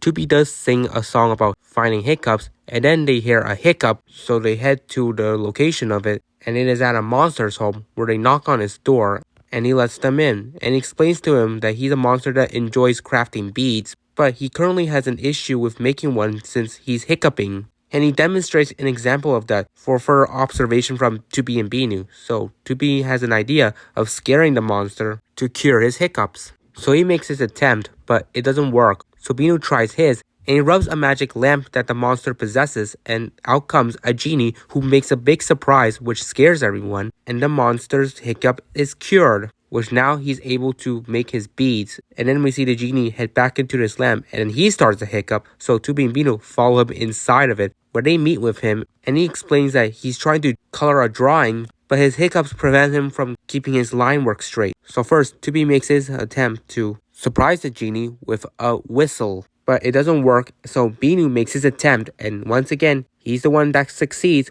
where he illustrates on one of the blank pages, and it's depicted of a sheep, who he gives the genie, and the sheep comes alive, and she scares him, which has eased his hiccups, so now he is able to color again. So now he has been dealt with. And then the sheep in the drawing begins hiccuping as well, so Toopy and Binoo jump into the paper to help her out.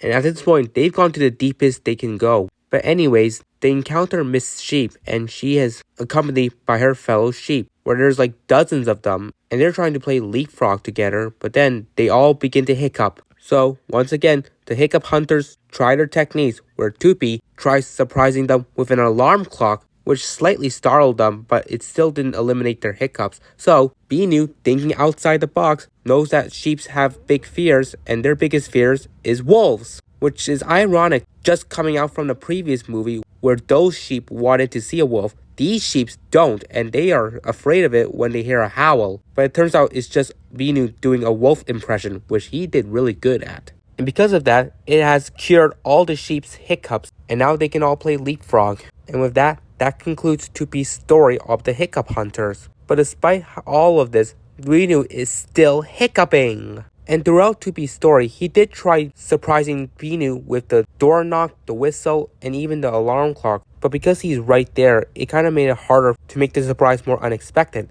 But talking about surprises, Miss Sheep from the story surprises Toopy and Binoo, and it startles them. And that's how Binoo's hiccups went away, which the situation has finally been solved, only for Binoo's sake, as him and Toopy are about to sleep, but then Toopy has now gotten the hiccups too. And that's how the episode closes off, with one last jump scare for the audience by Miss Sheep. So there you go.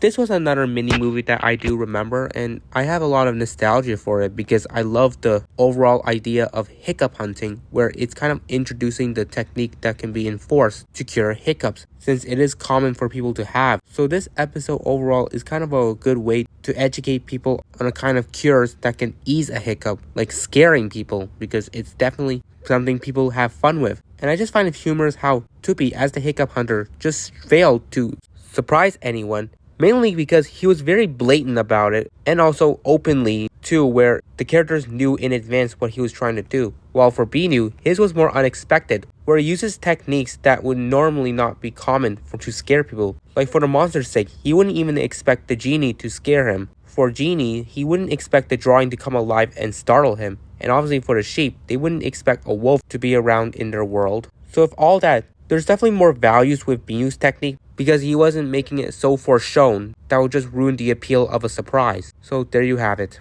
And now we jump into Binoo's tall tale, where it begins with Toopy crafting a tall tower, where he pretends that an elephant is stuck inside of it. Then Binoo comes by to play with Toopy. Then Toopy asks to find the lizard because he wants it to be used as a superhero. Binoo spots it on a shelf, but he's too short to grab it, so he goes to get its stool to raise his height, but Toopy finds it before Binoo could get it, which does sadden him because of his small height. So Toopy decides to be very encouraging, where he puts Binoo's doll in a wagon, which entices Binoo to join in on the wagon ride. And then Binoo is strolling on a wagon that becomes afloat on the sea, where he reaches land and he hears Toopy but is unsure where he's at until he looks down to realize Toopy is shrunk because Binoo has now gotten big, just like how he was interpreting his wishes earlier. And then the two are met with a polar bear and a gopher, who are like bystanders to the main story, which is obviously the elephant stuck on the balcony of the tower and needs to be saved by the superhero lizard. So everyone heads through the forest, which is full of heart-shaped bubbles that are being produced by some nearby bubble-blowing poles, and then they come across the tower with the elephant stuck on a balcony,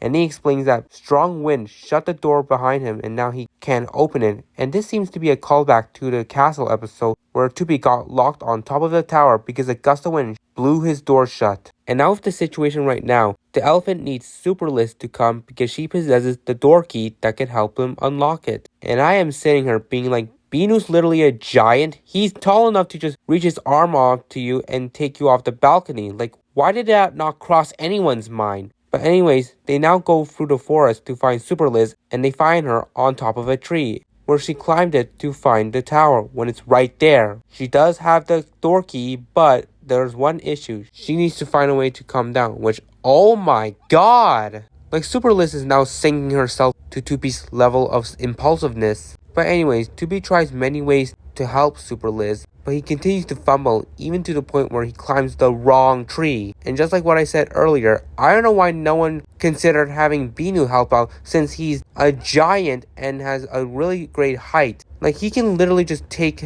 Super Liz off the tree, and that will be it. And he does what I just said, so there you go. And the key that Super Liz has helps open the door that locked the elephant on the balcony. And then, of course, Binoo brings down the elephant himself because he's a giant, which he should have done earlier. So with that, everyone is happy and they sing a song about Binoo's tall height, where he makes his way back to the wagon and begins rowing himself back into sea, which this is only halfway into the movies, so something was up to pad out the remainder of the episode. And so we have Binoo make it onto a shoreline on the other side, where he is met with Toopy again, but this time he is now small like an ant while everyone else is bigger than him. Which this part I feel like was a way to now make Binoo understand the benefits of being small after he experienced being a tall giant. So we see the events play similarly again, but this time Binoo's a lot smaller and we see how valuable it can be when you're a short height. Where again, him and Toopy meet with the gopher and polar bear, they encounter the elephant stuck on the tall tower, and then they meet up with Super Liz who's stuck on a tree. But this time when she shows her key, she tries to throw it to Toopy, but it slips out of his fingers when he tries to catch it and lands inside a log. And Toopy's finger is way too large to fit through the hole the key fell in. So Toopy, being tiny, he's able to go in and retrieve the key. He gives it back to Toopy, who then slips it out of his hand again and it lands inside a prickly bush where Binoo becomes the hero again and retrieves it. And then this is when the characters have to break away from the themes of the story, because Super Liz is supposed to be the one to save the elephant, but now that she's stuck on a tree, they have to do a little switcheroo and save the elephant first, where Toopy tries to toss him the key, but it falls through the heart-shaped hole in the door. So Toopy helps out by riding on a dragonfly and retrieves that the key to give to the elephant. So he opens the door and gets himself out, and he makes his way to help Super Liz. And with the help of Binoo whispering in his ear, he recommends to Super Liz that she can fly, which she does so. And I literally have to watch this be like, oh, for goodness sakes! Like, what the heck? You literally could have just done this ages ago. Even at the time Binoo was tall, you could have just done that. Oh my goodness, that just really annoyed me how Super Liz could have easily resolved the situation she was in if she just remembered to fly. But anyways, the characters go back to the theme of the story, where Elephant locks himself back up on the balcony so Super Liz could be the one to give him the key to save the day. And after that, to sing the same song about Binoo, but this time referring to his small height. And after that, he rides on the wagon again, and this time it returns him back to his home, where Toopy continues on with role-playing the elephant and the Super Liz story. But then he drops the key that falls under Binoo's wagon, which a wagon has wheels, so you could just easily move it. Well, then Binoo has an idea of retrieving the key using his doll and then giving it to the elephant, which Toopy praises him and his doll for their heroicness, and that's the conclusion. So here I'm going to acknowledge this, that I personally never saw this mini-movie at all in my childhood, until obviously the rewatch that I'm doing right now. And because of that, it's hard for me to kind of connect with this in a more nostalgic lens, because I never watched this at all when I was a child. And it's a shame because this movie's plot was pretty interesting, where it showed how much apprehension Binoo had of being small, so Toopy had him experience the feeling of being big, and afterwards teach him on the values of being small, so it could balance out the values of both sizes. But anyways, aside from that, yeah, this mini movie doesn't resonate with me that much because I just never got to watch it at all until now. Okay, let's continue on to Rockabye Bear. It starts off with Toopy just blowing some bubbles, where the first bubble he blows wants to go outside, and outside is winter, but Toopy lets it out and suggests it comes back when it's spring, which definitely was a bit of a foreshadowing. But afterwards, Toopy creates another bubble, and this time it produces a caterpillar inside. Then afterwards, he makes another one that produces an owl and bird inside, and they are talking about something they're looking for, which the owl mistakes Binoo or Toopy to be the thing they're looking for. So he and the bird go outside to find it, while Toopy makes one last bubble, which is big, and it produces a sleeping bear inside. And the bubble pops with the bear landing on the couch, holding Binoo's doll in his hand, which Binoo wants back, so he tries to get it out of the bear's arm, and Toopy tries waking him up. And then we have the owl and bird come back, where they finally found what they were looking for, the sleeping bear. And they immediately warned Toopy and Binoo not to wake him up, because it would be terrible. Well, any further context, and Toopy just questions everything, like, if the bear wakes up, is the colors going to fade? Which is like, no. And then he impulsively summons a loud band, who just play on their instruments like maniacs, and the bird is desperately trying to stop them. The band stops for a second, then Binoo is able to get his doll back, but the arm wraps around him, so now he's stuck. Afterwards, Toopy summons the band again, where everyone is dancing to it but the bird, and she's just constantly rushing over to everyone to just stop them, and after seeing it land on deaf ears, she just screams quiet, which finally makes the band vanish. And then afterwards, the sleeping bear finally wakes up to learn an unfortunate fact that it's not spring yet and that it's still winter, which this finally contextualizes that he was in hibernation. And now he's waked up in the middle of winter, he's gonna weep until spring arrives. So everyone's next step is to try and put the bear back to sleep. Toopy first suggests to put him on a stroller, which is like, he's not a freaking baby, but alright. So they roll him on a stroller and he starts to drift away, but it didn't last long as he just wakes up again. So Toopy's next suggestion is to read a bedtime story for him. So everyone gathers around and sits to listen to Toopy's story, which is about bunnies getting ready for bed. And this once again does seem effective enough to put the bear to sleep, but his sleep duration couldn't even last a minute. So Tooby's next idea is to do a lullaby, which is an idea that I actually had when they are thinking of one to put the bear to sleep. So Tooby sings a lullaby which wasn't even as peaceful, but it was more rock themed. But it seems to work on the bear and he falls asleep again. But of course, he just happens to awaken himself within seconds. Toopy has pretty much ran out of ideas, but Binoo has one where he hands over his doll to the bear, which the bear is grateful for, and it does slowly make him fall asleep, and he's finally returned to his deep sleep. After such an ordeal with the bear, there's a knock on the door, and Toopy goes to open it, where it's the bubble from earlier who returned back to Toopy's house, because it's now spring, and we see flowers begin to bloom. And everyone is so cheerful about it, which does awaken the bear to discover spring has finally arrived. And of course, we have to get some ridiculousness with the owl impulsively telling the bear, "You're going to wake up the bear," when he's literally right there, man. But anyways, everyone makes their way outside to enjoy spring, and the bear hands back Binoo's doll and thanks him for letting him have it so he could sleep again. Then everyone sings a song about how springtime has arrived, which concludes the movie. Yeah, it was pretty suspenseful and thrilling because I like how there are two halves of this movie. The first part being that not to wake up the bear, and the second half trying to put it back to sleep. And for the characters here, the bear is pretty okay, but I'll say the bird and owl are pretty fun presents because they are very passionate about keeping the bear asleep, and I love the dedication they have to make sure of that. But anyways, the movie here is really fun, and unlike the previous one, at least I do have nostalgia for this one, so let's continue on.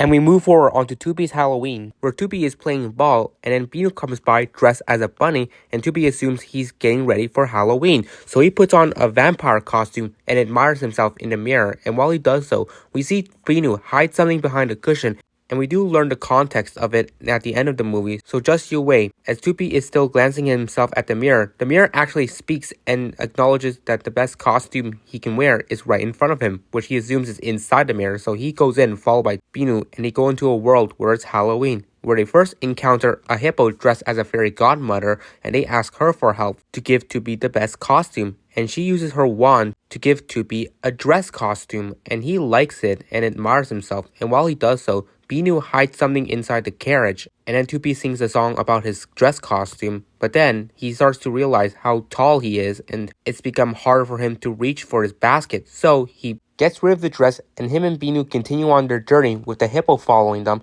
and they make their way through a forest where they encounter a monkey dressed as a knight and ask for his help, and he uses the wand to make a dragon costume for Toopy, which is very big. And while Toopy admires his new costume, Binoo hides something inside the sheep's fur, and then Toopy once again sings a song about his new costume. But then he starts to have some problems with it because it's way too oversized and it can bump into tall branches, preventing Toopy from continuing. So Toopy gets rid of the dragon costume, and he and Binoo continue traveling with now the monkey and hippo following in their footsteps. And then they make their way to a library where they encounter a raccoon, where he uses the wand to give Toopy a cow costume, which is neat, but the hat covers his eyes. But aside from that, Toopy is liking it and sings another song about his new costume, and while he does it, Binoo yet again hides something inside the chair the raccoon was sitting on. And then after Toopy's song, he begins to walk around, but the hat continues to cover his eyes, so he struggles to find his basket. So the monkey and the hippo have an idea of combining their costume ideas with the raccoon, and together they give Toopy a costume where he's dressed as a dragon, cosplaying as a cow while wearing a princess dress. And despite all of this,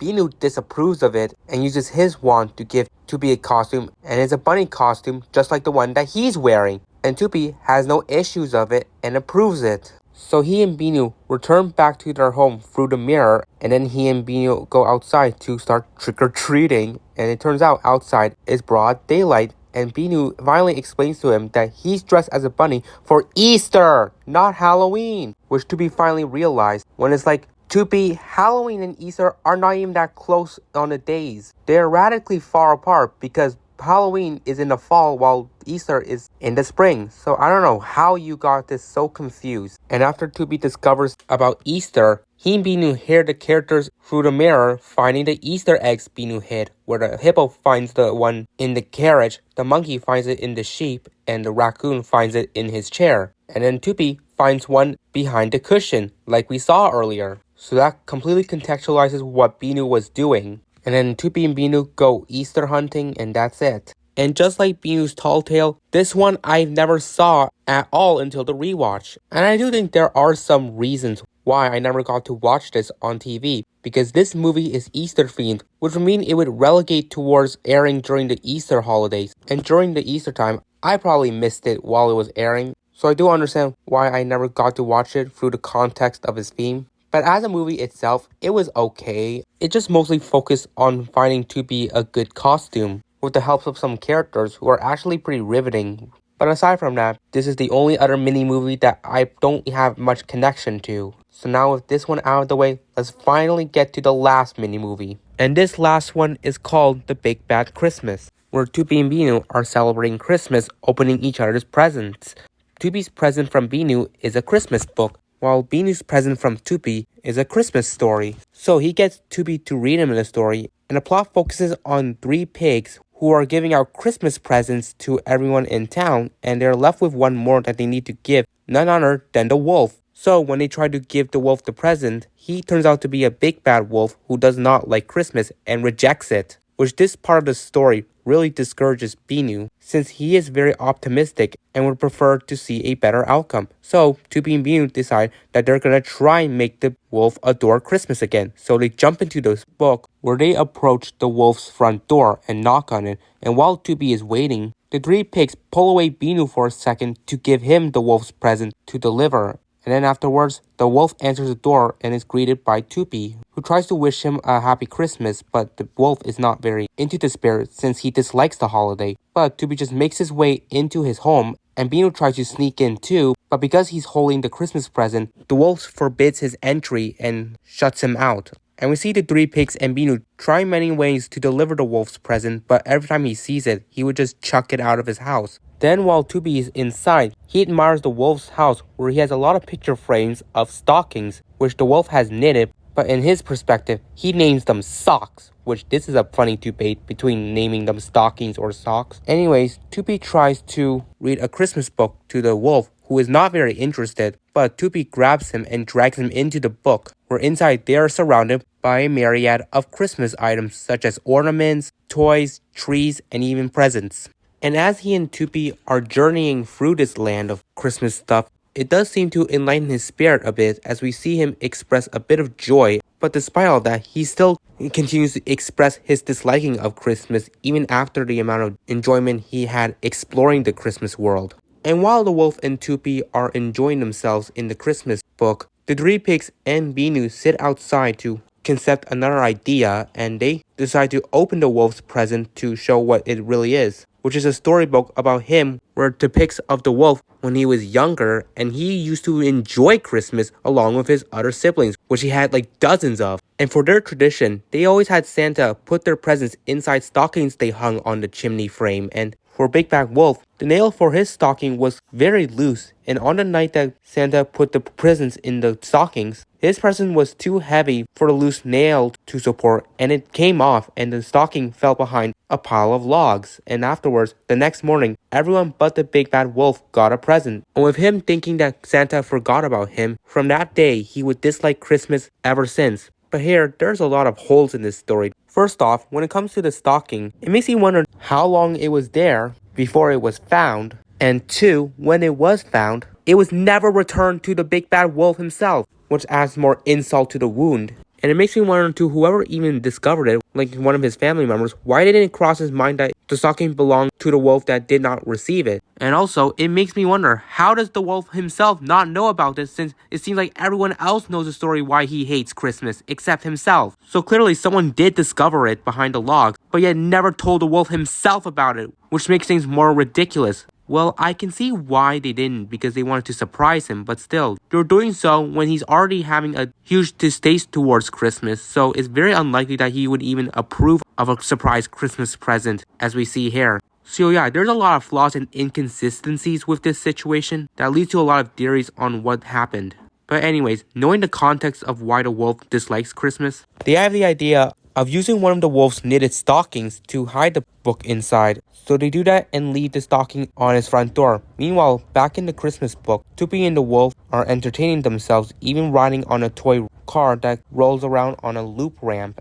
But even after the fun the wolf has expressed, he still dislikes Christmas and leaves the Christmas book, followed by Toopy. And then they hear commotion at the front door, and the wolf opens it to discover one of his stockings on the front porch. So he takes it in and takes out what's inside. He discovers about the storybook of his past self. And as he makes the discovery, the pigs and Binoo make their way into his home, where Binoo drags the wolf into the storybook so he can learn the truth about his present, where they are on the page where the wolf family get their presents from the stocking, and the little big bad wolf discovering his stocking is missing. And that's when Binoo changes history, I guess, by interacting with the story where he retrieves the stocking from behind the logs and gives it to the little bad wolf. And the big bad wolf just witnesses and realizes that he wasn't forgotten and that his present fell behind the logs. So with that, it finally changes his mind about Christmas, and once he and Binoo exit out of the storybook, he hugs both Toopy and Binoo and thanks them for helping him get back into the spirit of Christmas,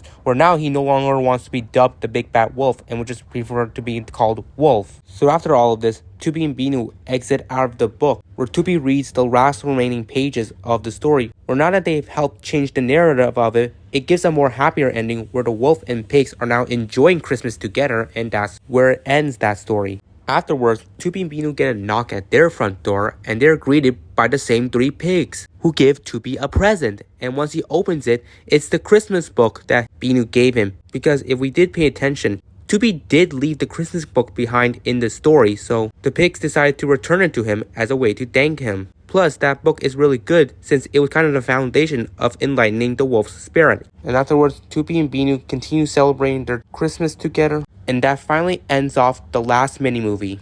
I do have really great memories of this one, and it was such a blessing to rewatch it, which was very enlightening for my Christmas spirit. I really find the Big Bad Wolf to be a pretty intriguing character because 1, he has a really nice accent, which is besides the point, but mainly is because he has a really cool narrative around him where we see that he has an open disliking of the Christmas holiday, but we just don't know the context of why. And it turns out he would have learned the truth if he accepted the present that the pigs were giving him, which was the storybook of his past. And it would explain him the truth about the day that Santa supposedly forgotten about him, when in reality he lost his stocking behind the logs. And with the help of Toopy and Binoo, their assistance attributed to the wolf's change of heart, and now he really likes Christmas. And I think this mini-movie was a perfect way to encapsulate the Toopy and Binoo adventure, and in general, conclude the original series of the show. So I believe this was a perfect way to end it off. And that is all the episodes and mini-movies of the Toopy and Binoo series, which I am enthralled by.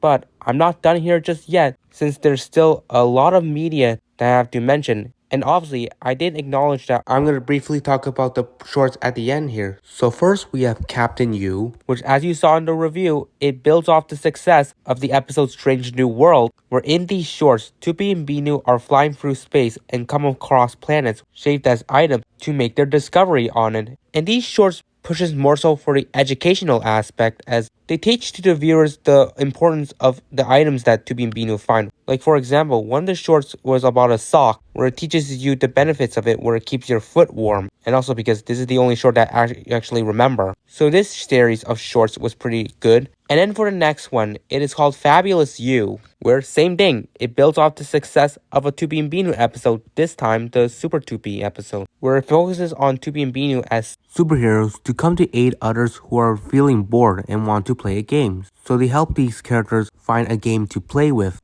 which that's pretty much it. And I'll be honest, among all of the short series, this one I had the least memory of because I didn't really care too much about it. And then for the last one, Magic You, which is my personal favorite short series among the 3, and it's a series where Toopy and Binoo play around with magic to solve problems, where for example, a bunny is missing an ear and nose, so Toopy uses his magic to fix up its mistake, which overall it does give me riddle game vibes, which I do like. And in general, with these short series, they really allow audience to interact with the series more as if they were participants trying to help out. So I felt like that was a really cool approach they did with these shorts. And now with that out of the way, we finally get to the next part where we're now breaking off from the original universe. And through that, after several years, in 2013, there would be the release of Toopy and Binoo Vroom Vroom Zoom, which is a live puppet show of the series, which I'll later on do a review on that series. because it does have lengthy episodes. But for my quick thoughts on the series, it's alright, but it doesn't really hit the nostalgia quality like the original series does, so it does really lose some of that luster here. But after that, in 2023, we would have the Toopy and Binoo movie, which, full disclosure, I have never watched it at all, so I don't know any of the context of it whatsoever. But if you have such a die-hard fond for Toopy and Binoo as a whole, then this movie probably is suitable for you. So you can go ahead and check it out if you like, including myself, which I'll probably one day watch it whenever I've got the time. And with that, there's one more part that I'm going to acknowledge, and I think everyone is probably aware of what it would be, in that just recently we got the news that a new Toopy and Binoo series is in the works, like a reboot from what I would say,